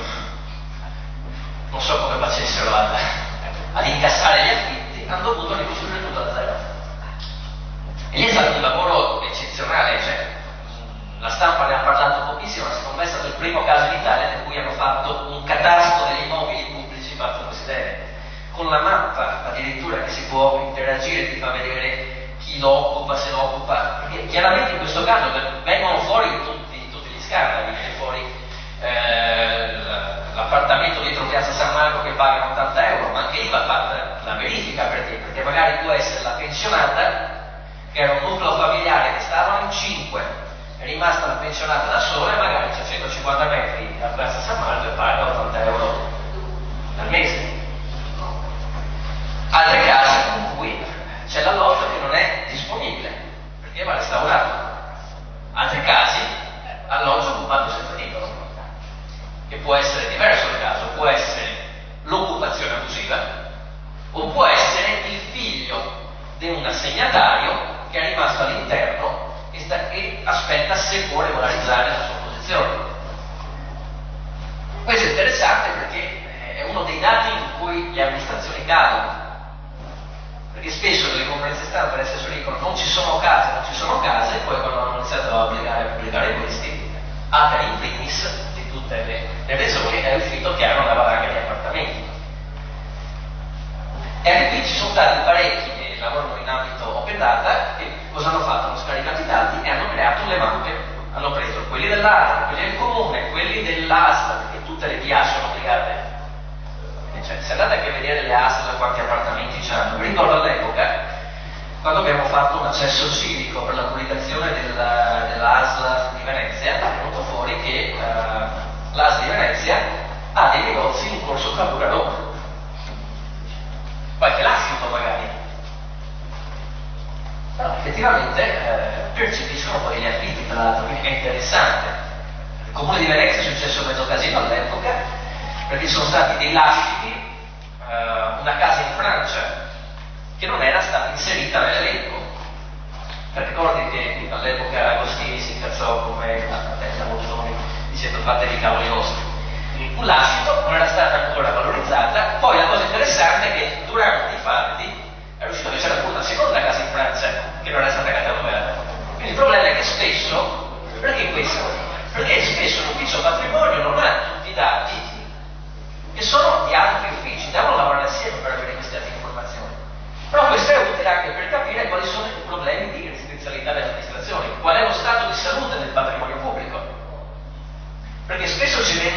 le case sono totalmente invivibili. Ci sono parecchie amministrazioni che stanno dicendo: bene, abbiamo fatto il censimento, questa casa ha bisogno di 8.000 euro per essere sistemata, facciamo, come ha fatto il Comune di Venezia, dei bandi di parziale restauro per cui li facciamo non a quelli che avrebbero diritto ad entrare in ERP, quindi quelli che hanno un reddito leggermente più alto, entra all'interno, fai il restauro, te li scala l'affitto e poi rimani dentro questi appartamenti. Quindi utilizzo dati e informazioni per capire qual è lo stato di salute e per capire quali azioni intraprendere. Perché il dato serve a quello, cioè lo dirà Ernesto, i dati dei flussi turistici servono per capire dove va la gente. È chiaro che uno del luogo sa, è bene dare i dati anche a chi sta fuori che può analizzare meglio di noi informazioni. All'epoca, quando c'è stata, se vi ricordate, quella petroliera che ha fatto mezzo disastro cosa hanno fatto in Messico, Stati Uniti, cosa hanno fatto? Non sapevano cosa fare, hanno fatto una call pubblica, cioè dando in open data le informazioni dello stato, del terreno, della via dicendo tutto, e chiedendo al mondo, a chiunque avesse idee, di proporle. Hanno scelto l'idea migliore. La stessa cosa, come lo sa Carlo, a me piacerebbe farla a Venezia con i dati delle maree, renderli pubblici, facilmente gestibili e scaricabili e dire: qualcuno ha idee per migliorare, cioè per aiutare a rimuovere meglio il problema della quadra? Infatti, dillo. C'è qualcuno che lo sta facendo quando me il centro maree. Anche perché, altra cosa comica, a Venezia abbiamo 3 entità che misurano la marea. Abbiamo il centro marea del comune, abbiamo il CNR, l'ISMAR, e abbiamo, come si chiama l'altro, non ricordo mai, c'è un'altra che è legata alla presidenza del Consiglio dei Ministri comunque. Quindi 3, che tra l'altro fanno 3 misurazioni diverse, 3 previsioni diverse. E questo è l'esempio all'epoca uscito sulla stampa, Gazzettino. Si sarebbe scritto rivoluzione riservata, però mi sono permesso di estrarla praticamente, dove mancavano praticamente informazioni, e all'inizio c'era il problema che in rete gli immobili affittati non si dimentichi i canoni, cioè noi avevamo messo i canoni degli alloggi ERP, e qui se ne è uscita l'autorità anticorruzione. Questo può esservi utile se nel caso scaricate questi dati. Dice: con riferimento agli alloggi di ERP, quelli pubblici, sussiste l'obbligo di pubblicare l'elenco degli immobili posseduti di camere di affitto dall'amministrazione senza tuttavia indicare i nominativi dei locatari o comunque gli elementi idonei a identificarli. Nell'elenco degli immobili dovranno essere inclusi, dando un'apposita evidenza, anche quelli per i quali non risultano percepiti i canoni di locazione. Quindi l'autorità anticorruzione dice: dovete comunque garantire la trasparenza. Se poi non sapete gestire il patrimonio, il problema è vostro. Quindi questo è un incentivo a dire: cercate di valorizzare al meglio il patrimonio. Poi ci sono altri obblighi di pubblicazione. Questo è quello più interessante, un po' il più complicato da analizzare, però è quello che vi dà proprio il polso totale delle spese. L'articolo 37 è legato di fatto alla legge 190, quella anticorruzione, che obbliga su base annuale, adesso con una modifica di legge su base semestrale, a pubblicare tutto ciò che riguarda gli acquisti da parte della PA. Cioè anche l'acquisto della singola matita va inserito in un file, un XML, un file di dati, dove trovate tutti i dati per cui hanno acquistato questo prodotto da questa azienda, selezionato in questo modo, ed è stata pagata o non pagata. Estraendo questi dati potete effettivamente vedere come spendi i soldi all'amministrazione, divise per spese. Chiaro che, ve lo spiegherà Ernesto nel pomeriggio, dovete usare degli strumenti particolari per elaborare i dati. Però qui avete tutte le spese, perché sono obbligati a metterle qui, perché le mettono in questo file, per cui l'autorità anticorruzione ogni 6 mesi è lei che se lo preleva, è lei che se manca li sanziona. Però non fai che sono obbligati a rendere pubblico, quindi voi potete prenderlo, copiarlo, utilizzarlo, elaborarlo e chiedere poi informazioni, perché vedendo la spesa X fatta dalla direzione dal dettaglio potete dire: scusa, ma posso cercare nel sito dell'organizzazione trasparente la determinazione specifica per capire come hanno acquisito quel prodotto o quei servizi. All'epoca era un caso recente sulla stampa, c'è stato un po' di casino, poi che penso che avete letto, il sindaco di Venezia ha tolto i libri, i famosi libri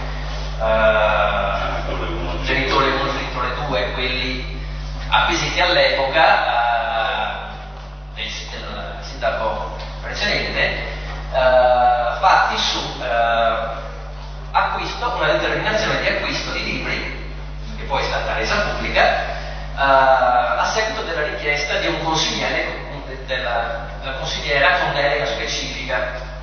E all'epoca sono state pubblicate date informazioni, non era stato pubblicato tutto, si è dovuto richiedere una parte di documento con dei consiglieri comunali e si era visto di fatto che l'acquisto era stato delegato completamente, cioè la scelta libera è stata delegata alla libreria che li vendeva, e non era stato fatto un acquisto, diciamo, cioè non era stata una valutazione preventiva, era stato detto ci interessa un libro di questo genere, questa è la cifra, ci dica la libreria quali sono i libri corretti praticamente.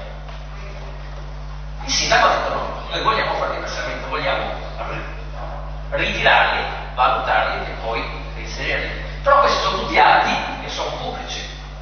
Prima bisognava fare cosa? Cioè, è stato fatto l'acquisto, interrogazione al consigliere, voglio sapere perché è stato fatto questo o quell'altro, basta, questo non va più fatto. Con tempi biblici, perché lo sapete meglio di me, quando un consigliere fa un'interpellanza o un'interrogazione, minimo 30 giorni, se va bene.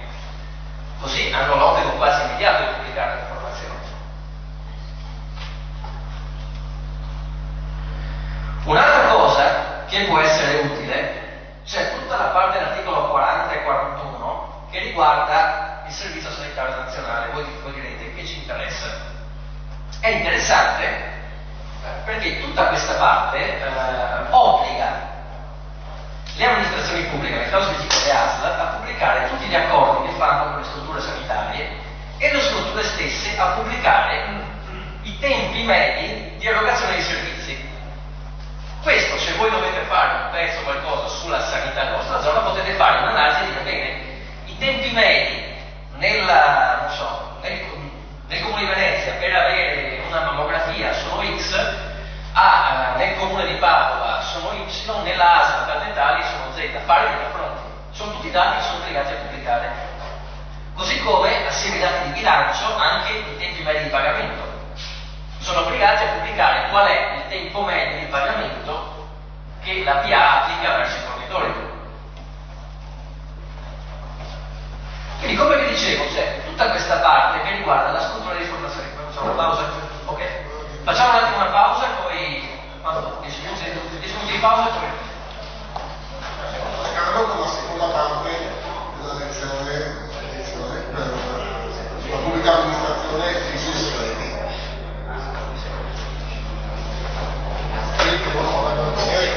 Sì, i segreti devono mantenere.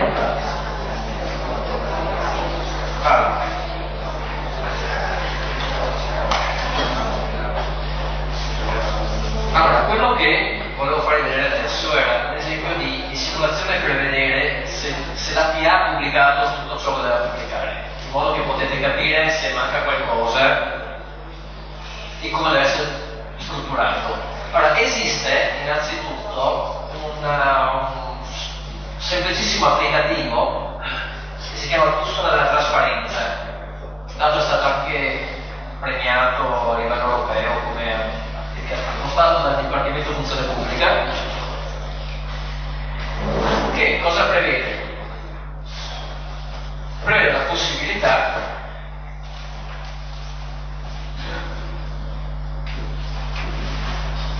di verificare un sito web se contiene la struttura a norma di legge, cioè se la struttura dell'amministrazione trasparente è fatta come si deve. Ci sono anche altri dati, siccome questo sistema archivia dati, vi fa anche vedere, vi dà già una serie di informazioni. Tra l'altro tutti i dati che ha elaborato questo sito sono in formato aperto, sono open data, che potete volendo scaricarli e utilizzarli. Questo vi dà già eventualmente supporto per alcuni paragoni. Ad esempio in questo caso tutte le PA, o quasi, al 78%, 80%, vedete quant'è. Ad esempio in Veneto 725 pubbliche amministrazioni su 828 hanno la sezione amministrazione trasparente, quindi vuol dire che c'è comunque una parte delle amministrazioni che non ce l'ha, nonostante, ripeto, sia obbligo. Dopodiché, se andiamo all'interno, potete vedere ad esempio i bilanci. Se scegliamo una regione, dovrebbe darci il dettaglio.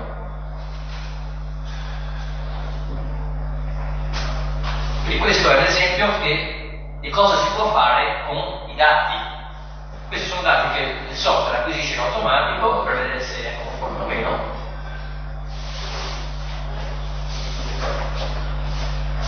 Va Veneto, tutte le province, bilanci, e sono divise per tipologie di amministrazione, tipo enti parco, comunità montane, unioni dei comuni, PACP, ATER in questo caso, scuole, università, quindi vedete, cioè, sono moltissime le amministrazioni pubbliche, le tipologie di amministrazioni, le regioni, le province, i comuni.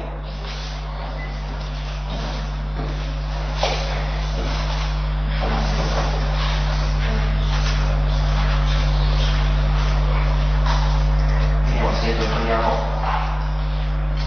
per immobili, perché qui c'è, se vedete comunque le percentuali rispetto agli anni passati si sono alzate, quindi questo solamente per dimostrare che comunque le PA dopo oltre 2 anni dall'entrata in vigore del decreto cominciano a creare quantomeno le sezioni, perché questo, ripeto, questo strumento non vi dice se la PA ha pubblicato i bilanci. Questo dice, ha pubblicato nella sezione amministrazione trasparente la voce specifica per i bilanci? Sì, poi potrebbe esserci una cartella vuota. Perché uno dei problemi proprio che ha causato questo software è che appena lanciato articoli dei giornali, il governo lancia il software della trasparenza e il stesso sito del governo non è a norma. Questo è il classico, quando non si parlano tra uffici, almeno prima di lanciare fai una verifica sul sito della tua amministrazione e poi lo lanci, ma penso che siano anche un po' bisticciati a seguito di questa cosa qua all'interno del Ministero. Il concetto qual è? Hanno promosso quindi questa bussola. Chiunque ne sentiva parlare, cioè devo verificare il sito del mio comune con la bussola. Cosa facevano? Lanciavano questo software, faccio l'esempio per farvi capire come funziona.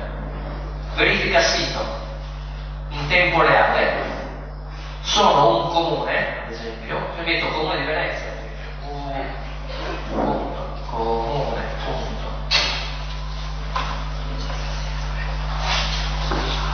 Venezia, solito.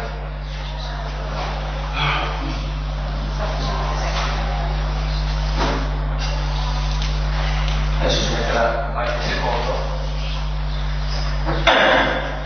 Se vedete cosa dice,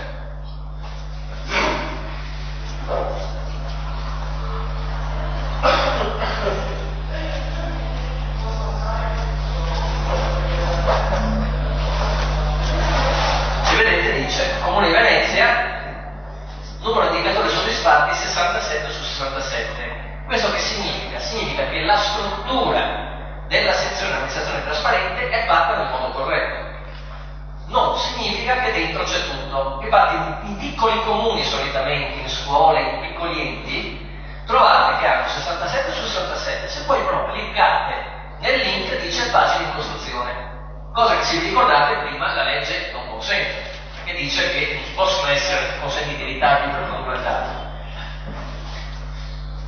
Una cosa che vedo che però non c'è più, non ci sia blocco qui dentro, ma mi pare che non ci sia, oltre alle sono le classifiche, che è sempre classifica, diciamo, in ordine alfabetico di punteggio per tipologie di amministrazioni.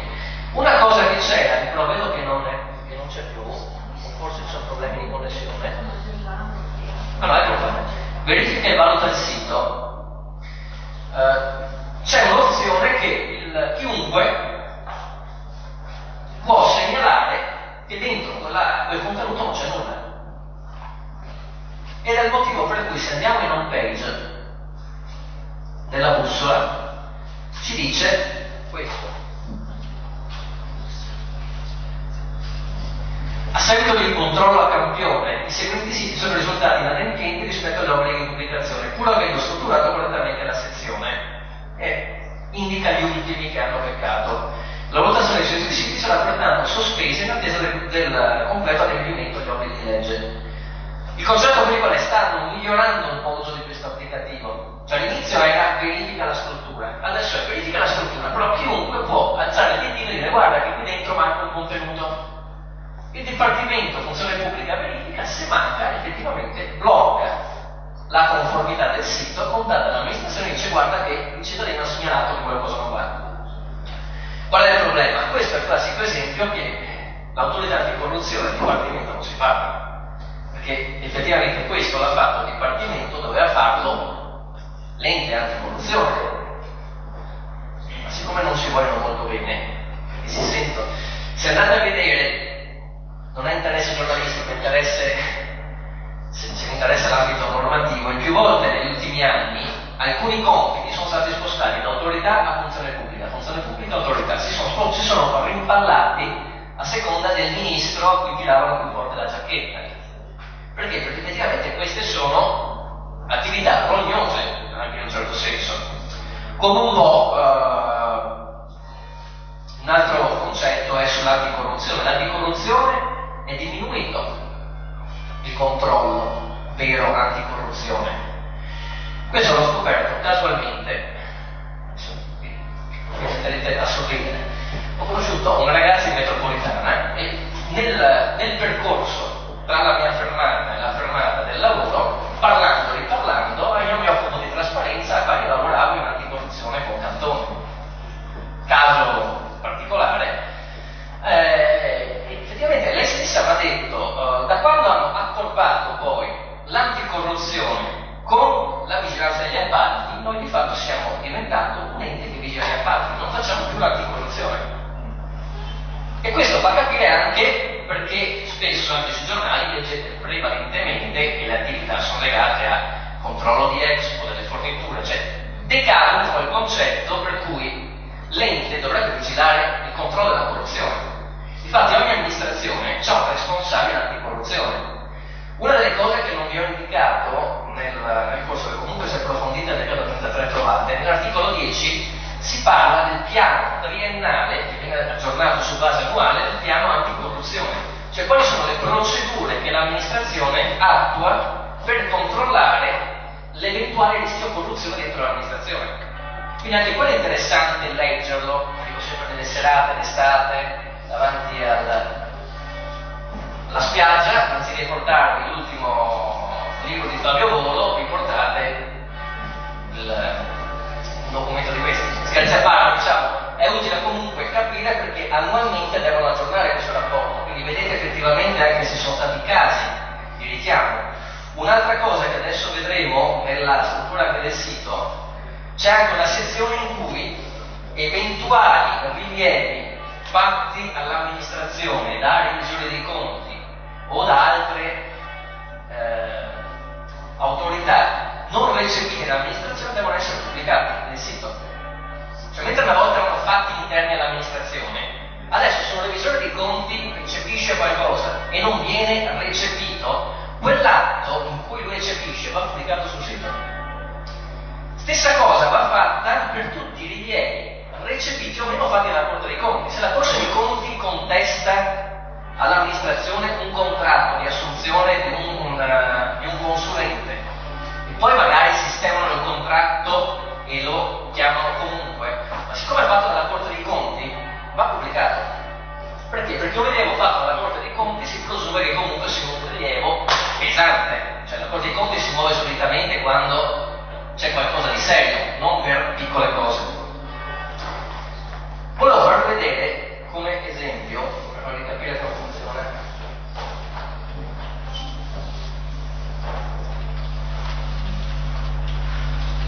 visto che casa mia la conosco abbastanza bene, Comune di Venezia,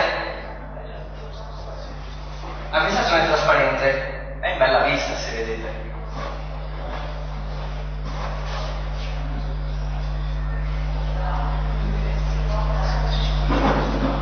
E qui abbiamo tutta l'organizzazione. Il Comune di Venezia cosa ha fatto anche? Vi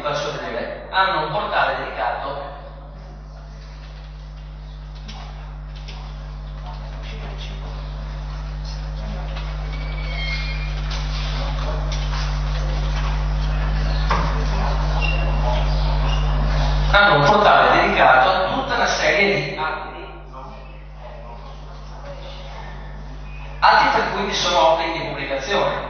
L'atto pretorio, il libro consiglio, giunta, determinazioni, i vecchi pagamenti ex articolo 18, pubblicazioni di matrimonio, servizi, cioè è il portale dei servizi e delle informazioni.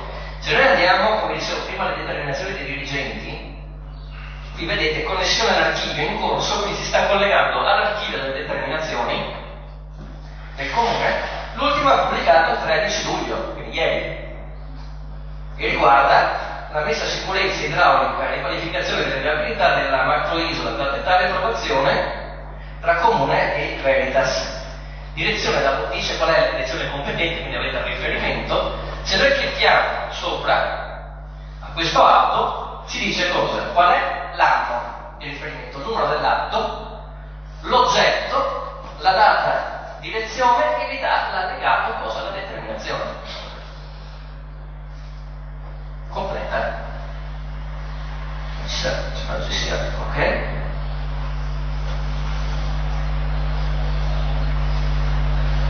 Qui vedete tutto l'atto con anche tutto l'iter di preparazione. Vi dice chi l'ha firmato, anche qui vi spiego perché spesso c'è il problema, ma il documento lo mettono online con la firma fatta a mano e scansionato perché ci vuole la firma fatta a mano. La firma fatta a mano non ha alcun valore. I documenti vanno oggi come oggi firmati con firma digitale, quindi il dirigente firma con firma digitale. Quello che pubblicano online può essere o il documento tra virgolette originale, quindi il documento con firma digitale, oppure può essere un documento con forma originale, come in questo caso. In questo caso è un PDF normalissimo in cui dicono che il dispositivo atto è stato firmato in digitale senza il CAD da Agrondi Simoni in data 3 luglio. Il visto di regolarità contabile è stato firmato da Dei Rossi Piero il 10 luglio, quindi ci hanno messo 7 giorni. Nell'esempio che citavo prima dei libri, ad esempio, hanno fatto tutto in un giorno solo. Quindi anche in quello è stato un po', diciamo, qualcosa di documento. Cioè in un giorno l'hanno fatto, il preventivo è arrivato, l'hanno approvato, quindi lì c'è stato un po' di casino all'epoca. Però se vedete qui avete tutto, avete l'atto completo. Chiaramente se avete bisogno di informazioni c'è la direzione competente, direzione dei lavori pubblici, nell'organigramma trovate i riferimenti e contattate. E questo vale per tutti, quindi anche i dati magari con planimetrie, via dicendo. Quindi tutti gli atti vengono fatti e pubblicati. Qui c'è legato uno schema di accordo tra comune e Veritas, vediamo se l'ho inserito.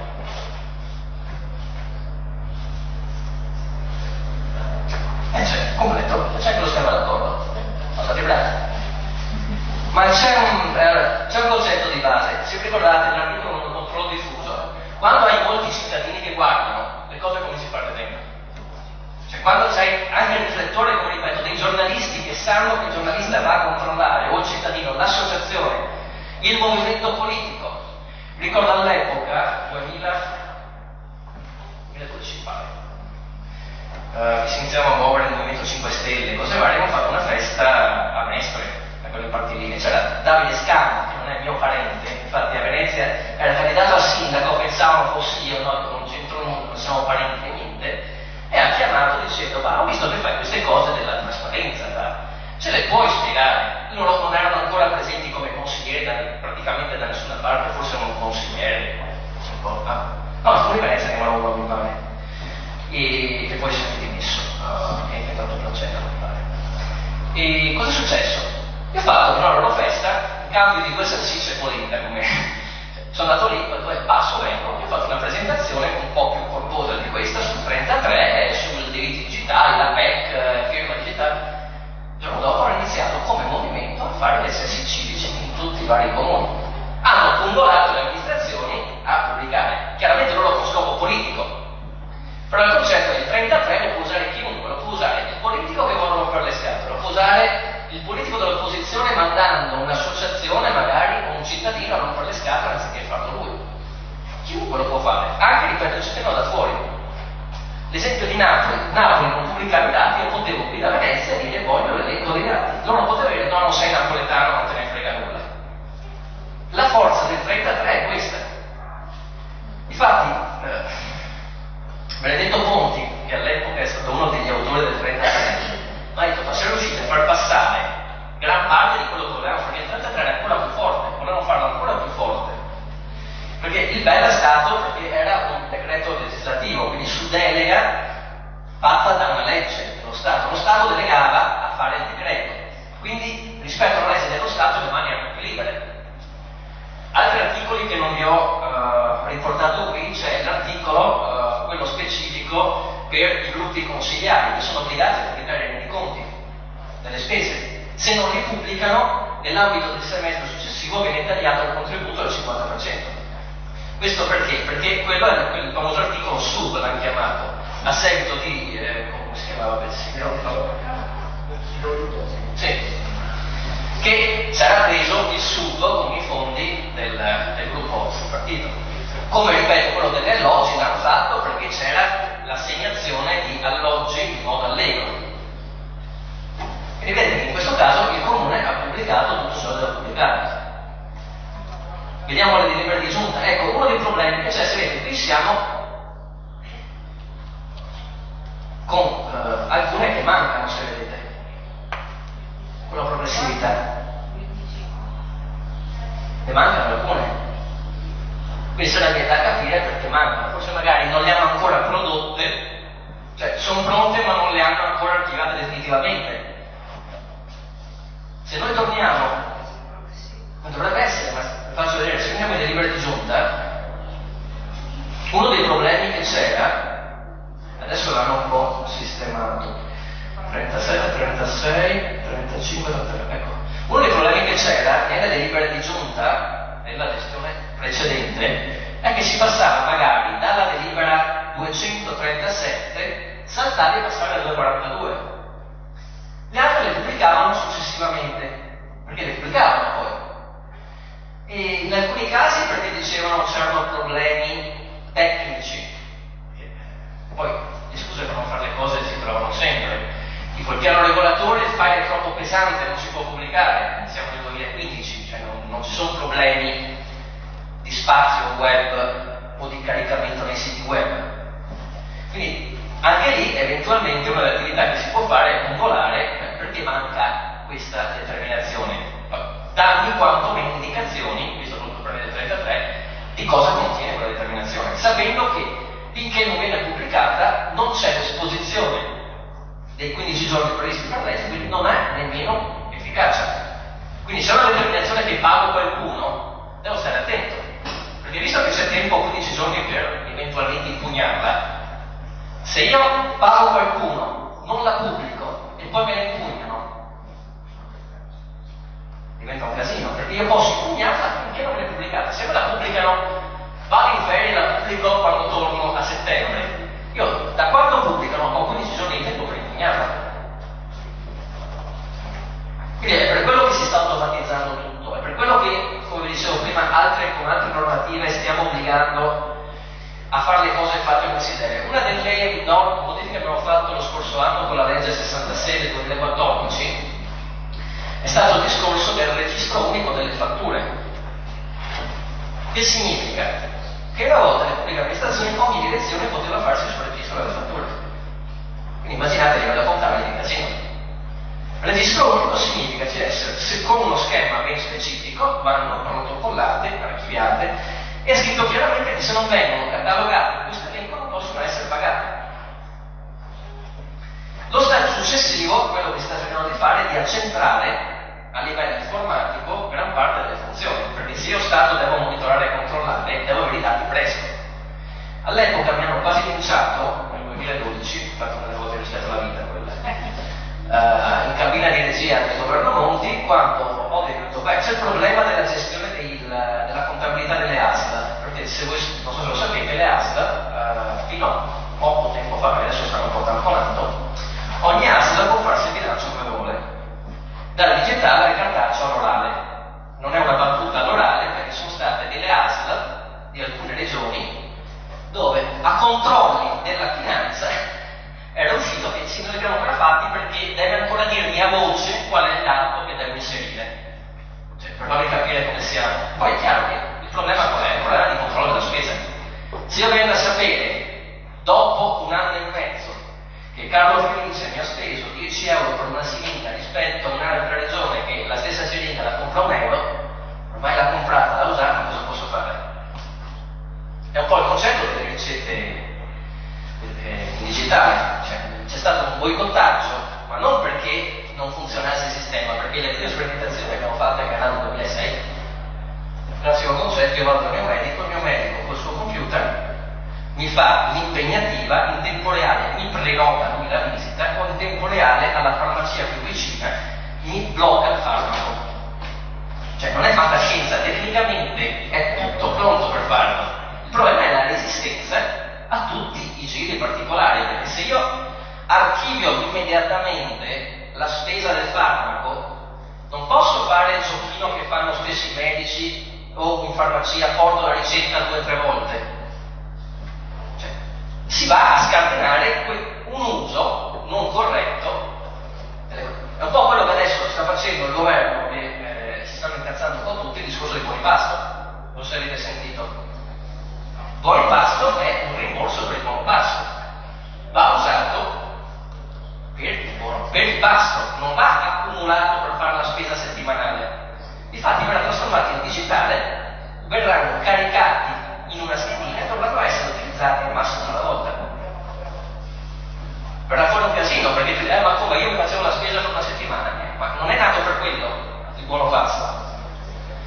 Quindi è chiaro che il digitale cambia magari degli usi che prima si facevano tranquillamente. Infatti una delle cose che rompe le scatole della parte di digitalizzazione che stiamo facendo è la tracciatura dei procedimenti. Perché mentre una volta io dovevo rifarmi il bagno a casa, andavo al protocollo, mi facevo il segno della croce, depositavo l'atto e andava a qualche ufficio. Adesso con il 33 deve essere scritto chiaramente qual è la persona che segue, quindi io devo avere nome, cognome e capiti di chi segue la pratica, qual è il tempo massimo in cui deve espletare la pratica. Se non lo fa in quel tempo massimo, da chi posso andare per chiedere di intervenire? Quali sono i documenti che devo mandare?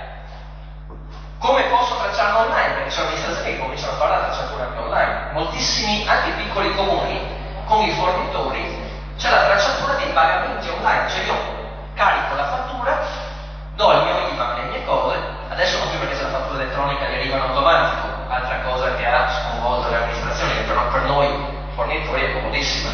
Io ho una terza autorità che mi dice: ho consegnato la fattura al giorno X, sono 30 giorni, dopo i 30 giorni scatta l'interesse. Non è più ti pago quando voglio.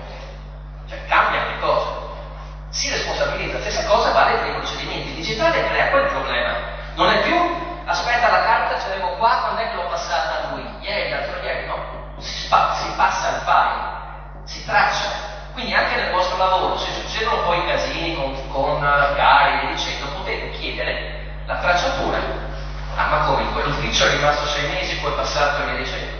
Beh, a Venezia è successo, ti ricordo, lo scandalo che tangentavano a edilizia privata per garantire il rispetto dei tempi di legge. Siamo arrivati a quello, che si pagava la tangente praticamente per avere le autorizzazioni nei tempi previsti per legge. Poi c'è cose anche bestiali, cose veramente che abbiamo raccolto con Ernesto Belisario nel bestiario. Andavano a modificare gli originali sulle piante in archivio storico, andavano a cancellare con la lametta sui lucidi e poi andavano in comune dicendo: ma sulla pianta originale quel muro non c'è, quindi è sbagliata la vostra preposizione, quella che conta la carta. Cosa che tra l'altro valeva anche per i documenti. Cioè se una volta vi passavano un documento cartaceo, voi pubblicavate l'informazione, okay? E lo stesso documento poi lo pubblicavano online diverso. Se io prendevo quello diverso e lo pubblicavo, poi invece quello buono era quello cartaceo e andavo a dire al comune: ma tu l'hai pubblicato online. Il comune poteva dire: ma quello che va dalla carta, quello che mettevo online era così in informativa generale. Con l'articolo 54 del CAP, ciò che io pubblico online, io dichiaro che è conforme all'originale, eventualmente cartaceo digitale, che c'è l'amministrazione. Quindi per quello devono stare attenti a ciò che pubblicano online, perché ciò che pubblicano fa fede. E è per quello che è importante, se sono intelligenti, a usare la firma digitale. Perché se io firmo un documento in digitale e ci modifico anche una virgola, perde il valore della firma. Quindi è mio interesse, amministrazione pubblica, usare la firma, non lo fa, non è un problema loro. Comunque se andiamo qui vediamo ad esempio su organizzazione, organi di indirizzo politico amministrativo. Se vedete, al momento, siccome è cambiata da poco, ci sono gli atti di nomina dei consigliature precedenti e i curricula consigliature precedenti, perché hanno, ripeto, 3 mesi di tempo per farlo. Adesso c'hanno altre cose da fare, però pian piano chiederanno ai consiglieri e agli assessori di fornire tutto. Se andiamo a vedere compensi di consigliature precedenti, c'erano anche i commissari, perché l'obbligo non è soltanto per quegli eletti, ma anche per i nominati. Quindi se c'è un commissario, avete un'informazione relativa ai compensi e tutto, anche per lui. Quindi non è che il commissario fa quello che vuole, anche lui è soggetto alla trasparenza. Se andiamo a vedere, qui ho fatto dei PDF.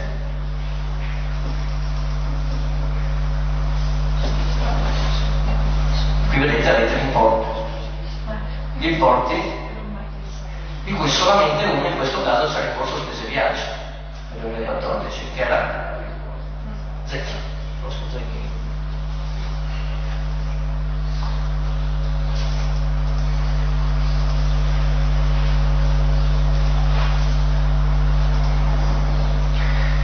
Se andiamo ad esempio ai consulenti e collaboratori, come vi dicevo,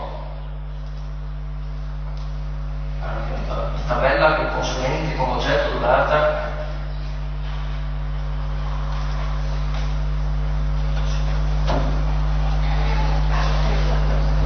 se vedete vi mettono nome, oggetto all'incarico, data inizio, data fine e importo previsto, cioè quello previsto poi dal contratto.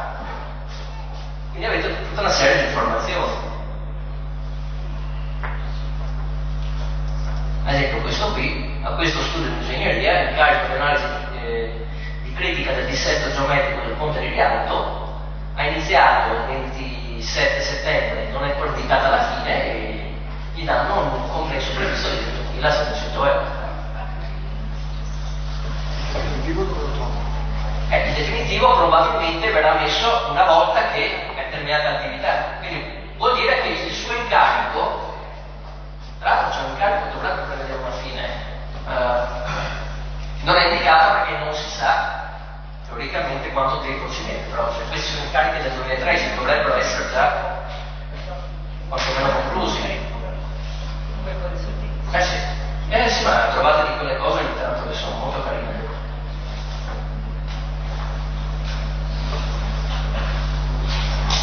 Cioè dipende qual tipo di attività che fanno.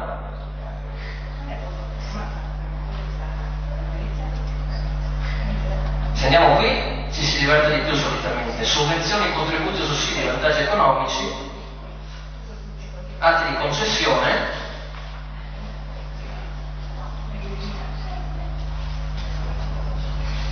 qui vi manda l'archivio online.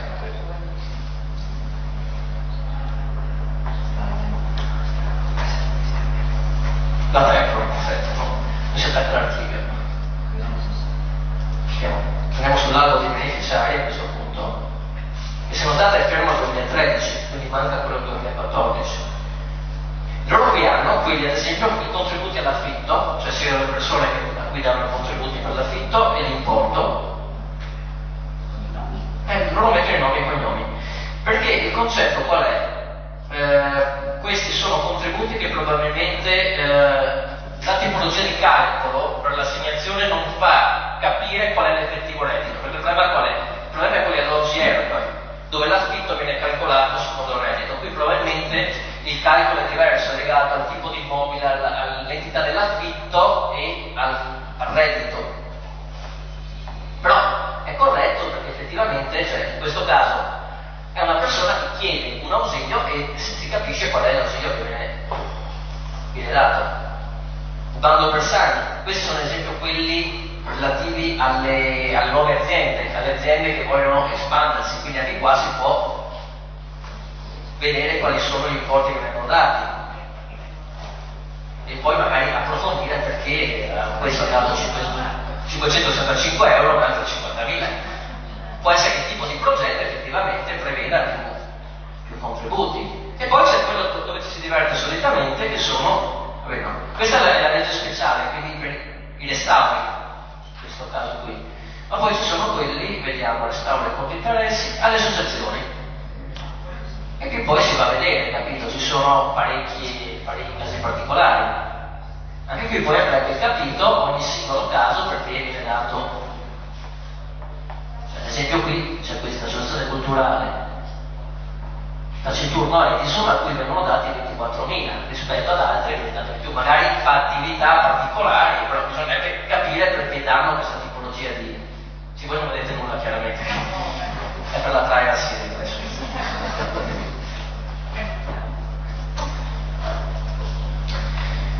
Quindi, altra cosa che mi sorprende, i beni immobili, anche qui interessante perché avete da una parte il patrimonio immobiliare e dall'altro,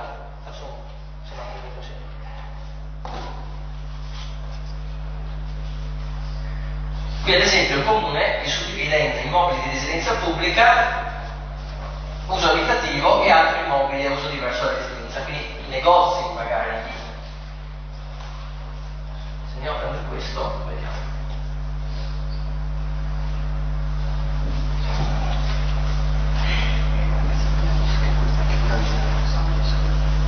Si vede? Purtroppo è. Andiamo. Cioè, tipologia cos'è? Il cespite, la zona, addirittura mettono foglio ma falso all'interno, e qual è il titolo? Se è proprietà o proprietà.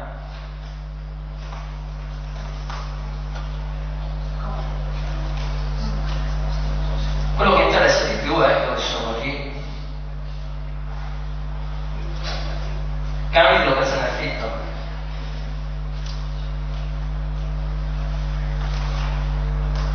Sia locazione attive che passive, quindi in questo caso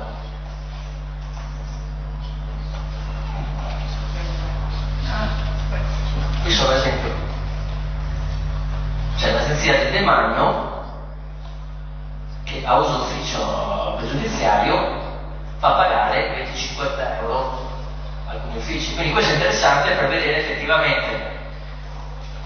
Faccio un esempio reale dei ministeri che hanno delle sedi mega galattiche in cui sono in affitto e hanno sedi idonee, vuote o sottoutilizzate di proprietà. Quindi questo serve effettivamente a dire bene, l'amministrazione mette online tutto, chi poi vuole va a sbocciare, dice guarda che, tra l'altro c'è una normativa abbastanza recente che era nell'ultima finanziaria che dice che un'amministrazione pubblica quando deve prendere un nuovo immobile in affitto deve prima passare per l'agenzia del demanio e vedere se c'è qualcosa di disponibile. Cioè non può più andare direttamente sul mercato come faceva una volta, per cui mio cugino c'ha un palazzone in centro a Roma, aspetta che piglio il palazzo. È un esempio reale. Sono Roberto, scusa, posso? Vabbè, ok. No, premetto che la mia familiarità tecnologica è assai modesta. Vorrei anche ogni tanto, ma. Però, cioè, se io voglio vedere sul Comune di Venezia capisco il percorso che devo seguire. Ok.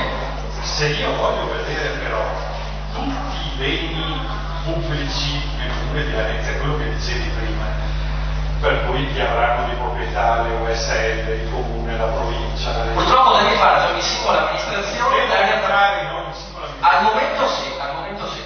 Non c'è, ecco, io non posso iniziare il mio percorso di ricerca da Google e comincio a dire. Non si può l'amministrazione trasparente. Allora potresti provare a cercare su Google immobili Venezia, amministrazione trasparente, probabilmente trovi tutti i link a tutte le amministrazioni, ma la cosa migliore ti conviene andare in indicepia.gov.it a beccarti l'elenco delle amministrazioni pubbliche su Venezia. Quindi trovi comune, anche la regione ha immobili a Venezia, provincia, scuole, le scuole poi solitamente sono sotto la provincia e adesso diventeranno sotto città metropolitane, quindi c'è un po' di casino adesso a livello di archivi, però il problema è che diciamo, nel caso specifico quelli principali sono comune e ATE, essenzialmente le ASL. Quindi bisogna entrare sui siti. Ma non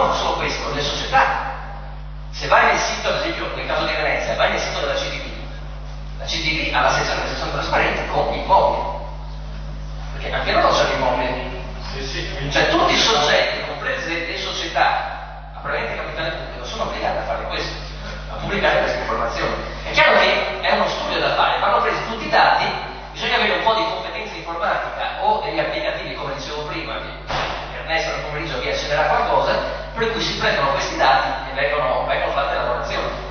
Ma spesso sono anche gruppi di utenti cittadini che lo fanno. Ripeto, quando il Comune di Venezia ha rilasciato questi dati, c'è stato un gruppo di cittadini che ha preso, c'è un servizio su Google che praticamente prende le tabelle e ti crea la mappa direttamente. Ci sono parecchi servizi che lo fanno. Un'altra cosa che si diceva prima con Carlo Filippo. Scusa, l'altra cosa che volevo chiedere era questa. È vero che quindi la pubblica amministrazione ha l'obbligo di fornire tutti questi dati. Sì. Io non li trovo anche a livello di ente locale, mi dico, e quindi ci posso scrivere per avere ma i tempi di risposta poi 30 giorni. Io non bisogno subito. Lo so, il problema è che è una cosa che non è utilizzabile in realtà. Allora, il concetto è quello. Nell'immediato dell'esigenza. Allora, diciamo, il concetto è quello, la, tra virgolette, potenziale forza che avete come giornalisti è far presente all'ufficio competente che mancano i dati, vi servono per fare un pezzo, andavano pubblicati per legge, se non ve li danno dovete scrivere sul pezzo che il comune non li ha pubblicati, o l'ente non li ha pubblicati. Quindi è il loro interesse comunque darveli. Citavo prima con Carlo un'amministrazione di cui non farò nomi, adesso qui che l'avete visto su un video registrato, quando gli sono andati a chiedere con l'accesso civico ai dati, hanno convocato un cittadino che gli ha richiesti e ha detto: ma lei lo sa che io non esco più di casa se pubblico questi dati? Perché così si vede che abbiamo moltissimi appartamenti sfitti, si vede che moltissimi sono occupati senza titolo. La paura che hanno le amministrazioni di mettere questi dati non è, ma poi arrivano a occupare gli immobili. Parlando con chi io ho detto, perché secondo voi noi non sappiamo quali sono gli immobili che sono sfitti. Li sanno benissimo. Il problema cos'è? È che così si dà un'informazione diffusa. Vi faccio un altro esempio di open data. In America esiste un servizio che si chiama Are You Safe? Are You Safe è fatto usando l'open data di dati della polizia riguardo ai reati compiuti in varie zone. Noi qui abbiamo polizia, carabinieri, guardia di finanza. I dati dei reati vengono dati in collettivo. Non ti viene detto nella via dalle tali ci sono stati 7 omicidi, 4 furti, via dicendo. Qual è il problema? Se io sto in una zona, vado a Napoli, vado a Spacca Napoli, so che dentro lì è pericoloso girare. Se non sono napoletano, se non c'è qualcuno che me lo dice, io vado dentro lì e rischio. Allora il concetto è: il dato è importante anche per sicurezza dell'utente, quindi spesso c'è il gioco per cui dicono no, lo trattengo per sicurezza, ma invece devi darlo per sicurezza. È l'esempio che dicevo prima delle morti. Se c'è una zona contaminata, devo saperlo, perché devo mentire al cittadino. L'esempio dell'alta marea: se voglio comprarmi una casa a Venezia, non sono veneziano, se ho i dati delle maree, so le zone dove va sotto, non mi freghi con la dicitura piano terra e 70-40, perché so che quando supera il 120 va sotto. Allora chi devo tutelare? Tutelo il cittadino o tutelo chi vende gli immobili? È per quello che i dati non vengono resi disponibili, perché c'è l'interesse a non darli. Questi dati qui sono ingredienti, non sono poi utilizzabili. No, allora, il concetto è: sono dati in formato PDF. Tra l'altro, se lavorate con prodotti tipo l'Acrobat, c'è la versione quella Pro, Acrobat Pro, che vi consente di risalvare questi file in formato Excel. Oppure ci sono comunque applicativi in cui da l'impasto PDF ve lo converte, cioè ci sono programmi, cioè bene o male il dato viene estratto, quindi comunque si può utilizzare. Il concetto è che questo è fatto comunque in testo evidenziabile, cioè se io prendo il testo e lo evidenzio posso comunque copiarlo, non è una scansione. Chiaramente se questa fosse stata una scansione, accesso civico guarda che il documento non è pubblicato alla norma di legge e lì il dirigente è sanzionabile se non rispetta. Quindi il problema effettivamente è che bisogna andare amministrazione per amministrazione a prelevare il dato. L'unica rottura di scatola è questa. Perché? Perché per alcune cose si è approvato, come vi dicevo prima, l'articolo 37 del decreto 33, che richiama la 190 sull'anticorruzione, prevede questo obbligo di pubblicare secondo uno schema tutti i dati relativi agli acquisti. Vi faccio vedere.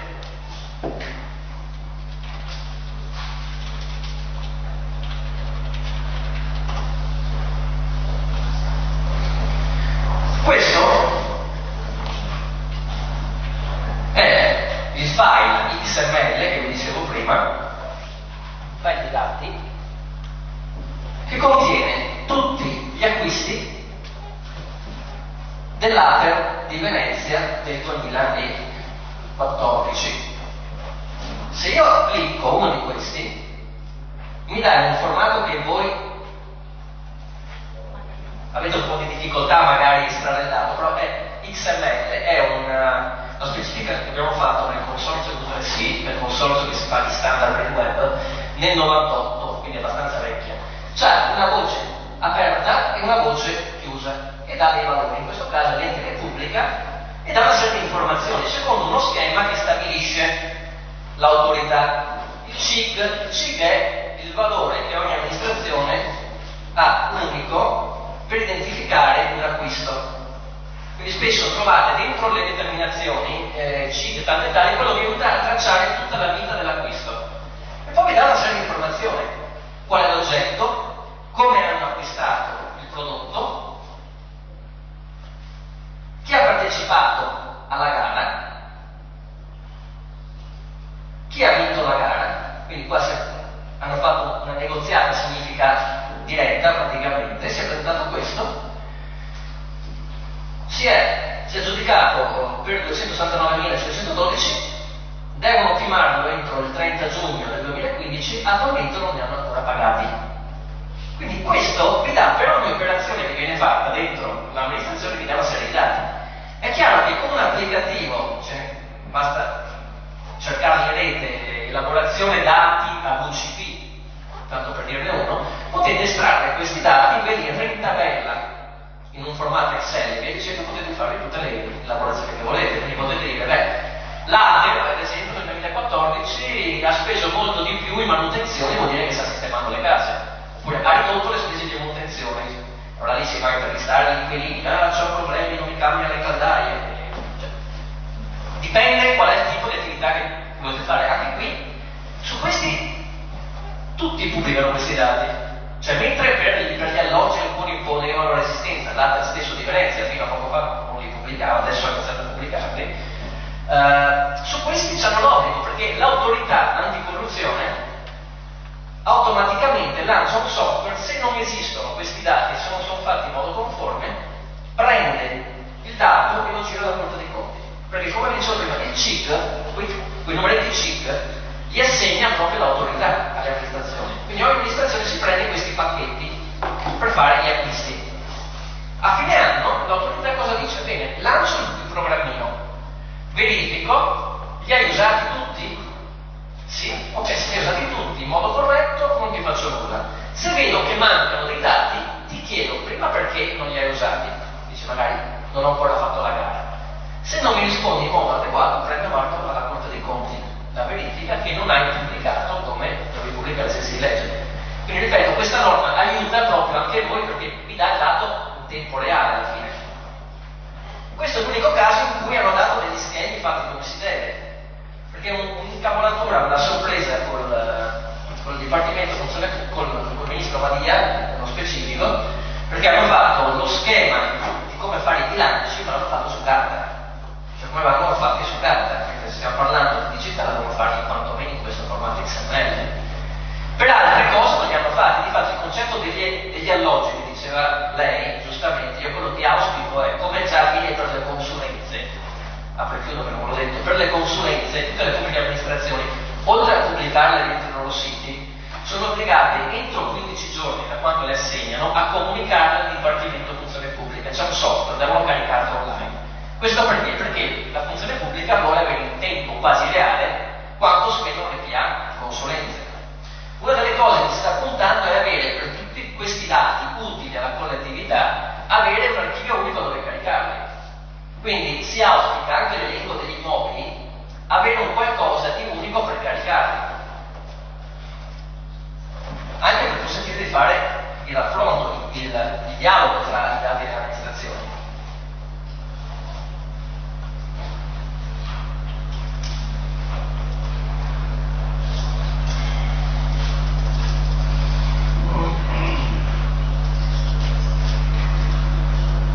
E tornando, e così finiamo questa parte più vecchia. Come dicevo prima, il Comune di Venezia all'epoca era stato indicato capo come il top in trasparenza.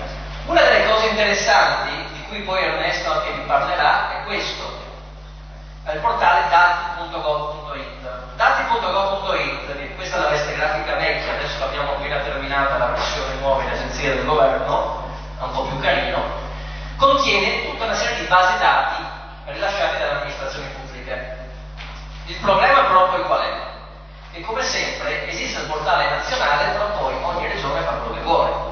Quindi trovate dati più aggiornati sul portale della regione, ad esempio, dati.regione.veneto.it, oppure il portale della vostra regione.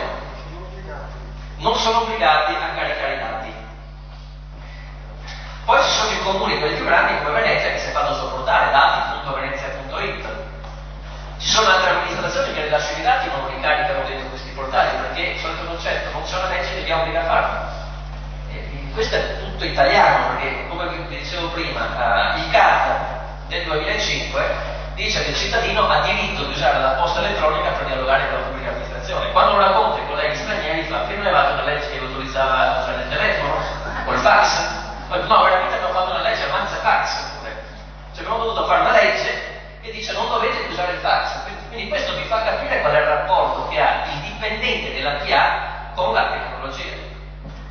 A me ci sono iniziati pochi capelli che sono rimasti a un convegno fatto a Torino, mi pare, a gennaio, in cui un dipendente dell'amministrazione, dopo che abbiamo parlato di trasparenza e di corruzione, ha alzato il ditino e fa: ma scusi, ma qual è la legge che mi obbliga a usare le tecnologie digitali in pubblica amministrazione? Vabbè, si chiama consenso, ho detto, non possiamo normarlo, cioè non è che ci può essere una legge che dice lei deve utilizzare il personal computer per lavorare. Cioè, il problema è che la resistenza al cambiamento, il problema che avrete per avere dati e informazioni, non tanto questi, ma anche i dati della TA, è che loro ragionano ancora in modo analogico, non hanno ancora il concetto del digitale. Un esempio per portare sempre, io oramai sono più romano che veneziano, ahimè. Il punto qual è? Lì quando piove si blocca la città, ma si blocca veramente la città, cioè ci sono i torrenti per le strade, perché i tombini sono intasati, e dicendo, quindi pioggia forte, blocca la metropolitana, giorno dopo scuole chiuse. Cosa fa l'amministrazione classica? Il sindaco, ordinanza di chiusura delle scuole, la pubblica online all'alto petrolio. Le maestre di scuola hanno usato WhatsApp per avvisare i genitori. Chiaro che non c'è nessuna legge che dice usa WhatsApp, in quel caso si applica il consenso. Però nella PA troverete spesso resistenza, perché gente che è sempre stata abituata a spostare il foglio di carta vorrebbe spostare il foglio di carta digitale online. Questo capitato parecchi casi per cui mandavi la PEC, il dipendente prendeva, la stampava, la protocollava, la scannerizzava, la archiviava e buttava via le mail, senza sapere che ciò che buttava via era un documento originale. Ma ci sono casi, cioè, potrei citarvene a decine di casi. Poi ci sono cose interessanti che possono esservi utili. Questa è sempre un'altra cosa fatta a Venezia, all'epoca ce l'ha vinto Mianello questa, il 2008-2009. Cos'è questi? Questi sono una serie di iniziative civiche che possono essere utili anche per capire come funziona l'amministrazione. Ne avete mai sentito parlare? Iris, Comune, Venezia, IT, il cittadino segnala problemi, buche sulle strade, abbandono di rifiuti, poca manutenzione e via dicendo, abusi vari. La segnalazione è pubblica, come è pubblico l'iter di intervento. Quindi qui si vede in tempo reale se l'amministrazione funziona o meno. Si brucia una lampadina sul lampione, voi vedete in quanto tempo interviene l'amministrazione. Avete in open data tutti i dati degli interventi. Ma il futuro è questo, l'apertura dei dati porta a questo. Un'altra delle cose fatte ultimamente, adesso si usa molto Google per la mobilità. Chiunque di voi ha uno smartphone solitamente utilizza Google, quando si va in giro per le città più grandi vi dà la possibilità di sapere anche come muovervi con i mezzi pubblici. Nelle città più serie vi dà anche dove si trova l'autobus in quel momento. Come fa queste cose? Fa perché le aziende dei trasporti aziende pubbliche rilasciano dei dati. Il problema qual è? Che spesso li rilasciano a Google ma non li rilasciano in modo pubblico. Quindi lì si creano dei problemi. A Venezia, ad esempio, è stato fatto il rilascio dei dati contestualmente prima a Google e subito dopo praticamente al cittadino, quindi chiunque può elaborare, può gestire questi dati. È chiaro che archiviando queste informazioni si può anche avere un'idea del flusso dei trasporti, cioè dipende che tipo di dato dovete analizzare. Quello che dovete chiedere, che essenzialmente è quello che vi spiegherà nel pomeriggio il buon Ernesto, è capire quali sono i dati che ha l'amministrazione, andando nell'amministrazione trasparente e vedendo l'elenco delle banche dati, capire quali possono essere utili e quindi chiedere all'amministrazione. L'amministrazione non può negarli, a meno che non siano dati contabili, dati che identificano lo stato di salute delle persone, ma tutti gli altri tipi di dati sono obbligati a rilasciarli. Non può dire non ve li do, non può dire non li puoi utilizzare. Il concetto è che per alcuni dati potrebbero avere delle banche dati non aggiornate o delle banche dati che necessitano operazioni di miglioramento del dato. E allora in quel caso potrebbero farvi pagare un qualcosa per rilasciare i dati. L'esempio classico è la Camera di Commercio. La Camera di Commercio non vi dà un dato che sia uno, a parte quelli su registroimprese.it, a titolo gratuito. Se volete dati di bilancio, se volete informazioni, dovete pagare. Quella è una delle cose che stiamo facendo con un dato che rischia la vita della Corsata. Cioè il concetto sono come da cittadino vorrei che i dati catastali fossero completamente fruibili da tutti a titolo gratuito, perché devo pagare per vedere la mia pianta catastale o per vedere una determinata area. Sono dati pubblici raccolti con fondi pubblici, come tutti gli altri dati devono essere pubblicamente consultabili. Un'altra cosa che abbiamo fatto all'epoca, sempre nel 2012, è la banca dati delle reti. Cioè non esiste, oddio, abbiamo scoperto che esiste, non esiste però ufficialmente una banca dati di tutto ciò che passa sul sottosuolo, a livello di cavi, tubi. Cioè, immaginate, in un momento come è successo ad Oro, di crisi, cose varie, arriva chi deve intervenire e non sa cosa c'è sotto. Anche lì a scopo giornalistico, faccio un altro esempio, quando capitano queste cose qui in altri paesi un po' più civili, dove era? Non so cosa Shady? in Kenya. In Kenya. Paesi più civili hanno messo online questo applicativo gratuito fatto dagli indiani, tra l'altro è disponibile sia in web che in applicazioni mobile, dove chiunque si trova in un posto fotografa, geolocalizza e rende pubblica l'informazione. Riutilizzabile da tutti, quindi aiuta la collettività a dare informazioni. Cioè in questo posto c'è un incidente, pubblichi online direttamente. Il problema è che, ripeto, non c'è l'interesse spesso ad aprire le banche dati, a collaborare tra diverse amministrazioni. Mi sono trovato 2 o 3 mesi fa in un tavolo, protezione civile, quelli che dovrebbero tutelarci, diciamo, dove erano contenti perché dopo anni e anni erano riusciti a mettere d'accordo le regioni non a livello informatico a comunicarsi le informazioni, ma a usare il codice allerta giallo, verde e rosso. Cioè ogni provincia ha la sua app di protezione civile, quindi se io ho la sfiga di avere problemi tra la provincia di Venezia e la provincia di Padova, devo sperare di trovarmi nella provincia dove c'ho l'app, perché altrimenti devo andarmi a scaricare l'app, magari con i ponti radio che sono caduti e via dicendo, per poter avere informazioni utili. Quindi il problema che abbiamo noi che stiamo rompendo le scatole è di dire che questi dati vanno aperti, vanno definiti degli standard. Il vantaggio poi qual è? Il vantaggio per il cittadino, ma anche per chi come voi deve elaborare dati e informazioni e non deve darle a elemosinare dal dipendente dell'amministrazione, che vi ricordo che è un nostro dipendente e lavora per noi. Non dovete andare a chiederlo come fosse il padrone del feudo, io ho soldato sull'informazione, l'informazione è nostra, loro la curano per conto nostro, non è loro. Questo è un concetto di base che bisogna far passare, e se ci date una mano anche voi a far passare questo concetto aiuterebbe chiaramente tutta l'attività del Opes. Io mi sono tenuto 10 minuti, vi lascio se avete domande, dubbi, se volete chiedere qualcosa che a voi, non Perché?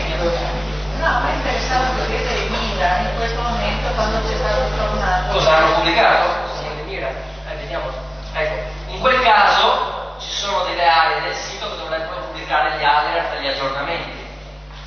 Però anche lì dipende, perché spesso è il comune, poi invece è la protezione civile che pubblica le informazioni, cioè bisogna capire qual è la fonte. Teoricamente è il comune, perché è il sindaco che in quel caso fa. Ma è interessante perché... Ma le faccio un esempio. Quando è successo questo casino a Bologna, per farle capire come funziona, c'è stato quasi un contenzioso sindacale, perché il dipendente dell'amministrazione che seguiva l'account social su Twitter, twittava anche di notte per dare informazioni. L'hanno criticato perché lavorava fuori orario di lavoro. Quindi vedete, cioè, il problema è che spesso ci sono gli strumenti che vengono utilizzati anche in modo volontario dall'amministrazione o dal dipendente e poi si becca fuori delle gnate. Anche lì un altro problema, i canali social, magari non so se c'è qualcuno che mi spiega queste cose, magari nei prossimi corsi, anche i canali social sono un utile contatto per dialogare con l'amministrazione delle informazioni. E lì è cosa che stiamo cercando di far noi, educare l'amministrazione che il canale social non deve essere il braccio dell'ufficio stampa del sindaco, del presidente, ma il canale social dell'amministrazione dare informazioni anche su richiesta diretta del cittadino. Informazioni in modo pubblico. E questa è una delle cose più difficili, perché spesso il giornalista che si occupa dell'ufficio stampa fa l'attività di promozione politica e non amministrativa. Sì, ti do questa versione.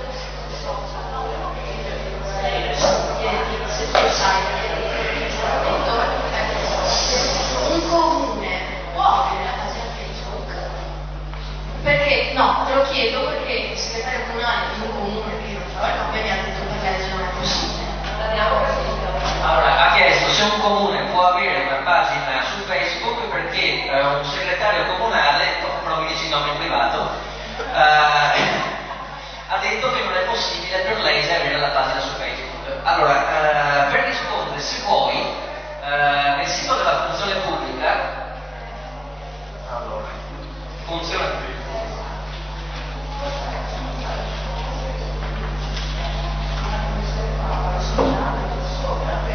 su linee guida Vademecum,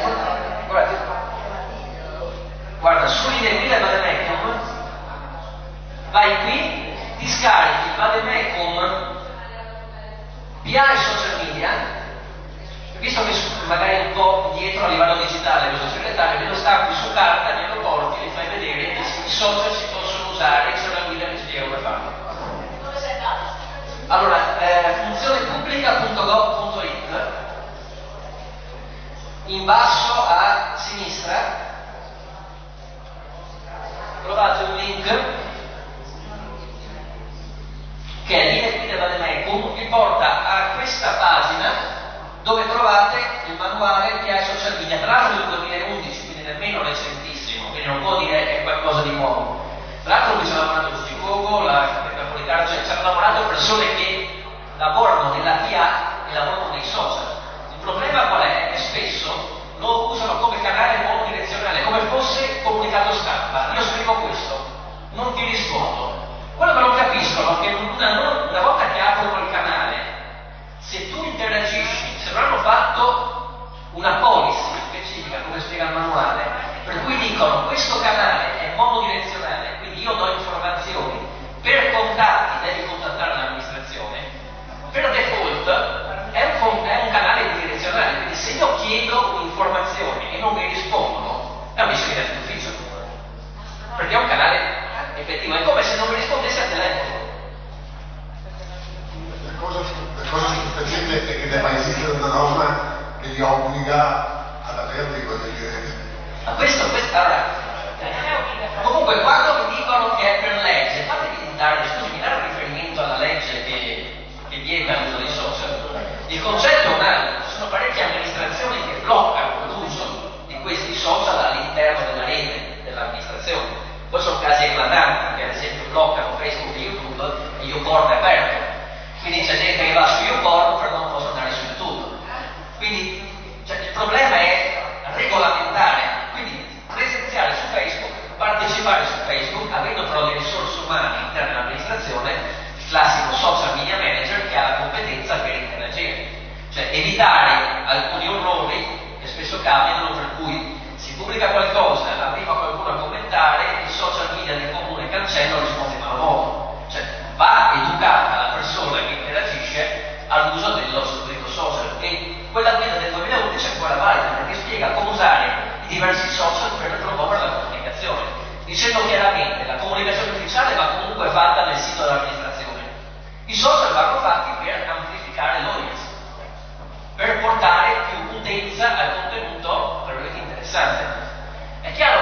sono strumenti nuovi, vanno usati in modo intelligente. Una delle cose che ad esempio stanno facendo parecchi sindaci è quando esistono ad esempio eventi adesso in estate, non spendono più soldi in cartellonistica cartacea, fanno dell'advertising dentro i social, perché dicono se è qualcosa per ragazzi è inutile che stampo il cartellone e lo metto davanti al centro anziani, farò una pubblicità social mirata per la tipologia di utenza. Quindi cambiano gli strumenti, ma non servono leggi perché sono strumenti che possiamo utilizzare tranquillamente. Sì, abbiamo parlato di enti pubblici territoriali.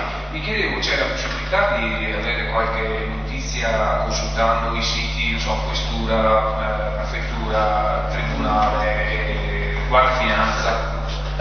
Sono tutti comunque obbligati. Il punto qual è? Il punto è dipende la loro organizzazione territoriale. Allora, il comando generale della Guardia di Finanza a livello regionale, essendo che c'è un'entità periferica, è obbligata a pubblicare alcune informazioni. L'autorità anticorruzione, su una delle famose PAC che dicevo prima, ha specificato che quando si tratta di unità con organizzazione territoriale, alcuni contenuti sono pubblicati a livello centrale, quindi su gdf.it avrete magari l'organigramma completo di tutti i soggetti. In ambito locale però tutto ciò che è ambito di gestione locale, quindi anche i famosi acquisti vanno pubblicati. Se andate in indice PA, come dicevo prima, e trovate che esiste l'ufficio, se è catalogato in indice PA, c'è l'obbligo dell'amministrazione trasparente, perché è un ufficio con gestione autonoma contabile. Quindi sono soggetti a tutti questi contenuti. E questi sono quelli più interessanti, anche capire per i concorsi, le assunzioni e via dicendo. Poi se avete dubbi comunque, materiale, da quanto mi diceva Carlo Felice, ve lo danno. C'è la mia mail, io ho 28 ore su 24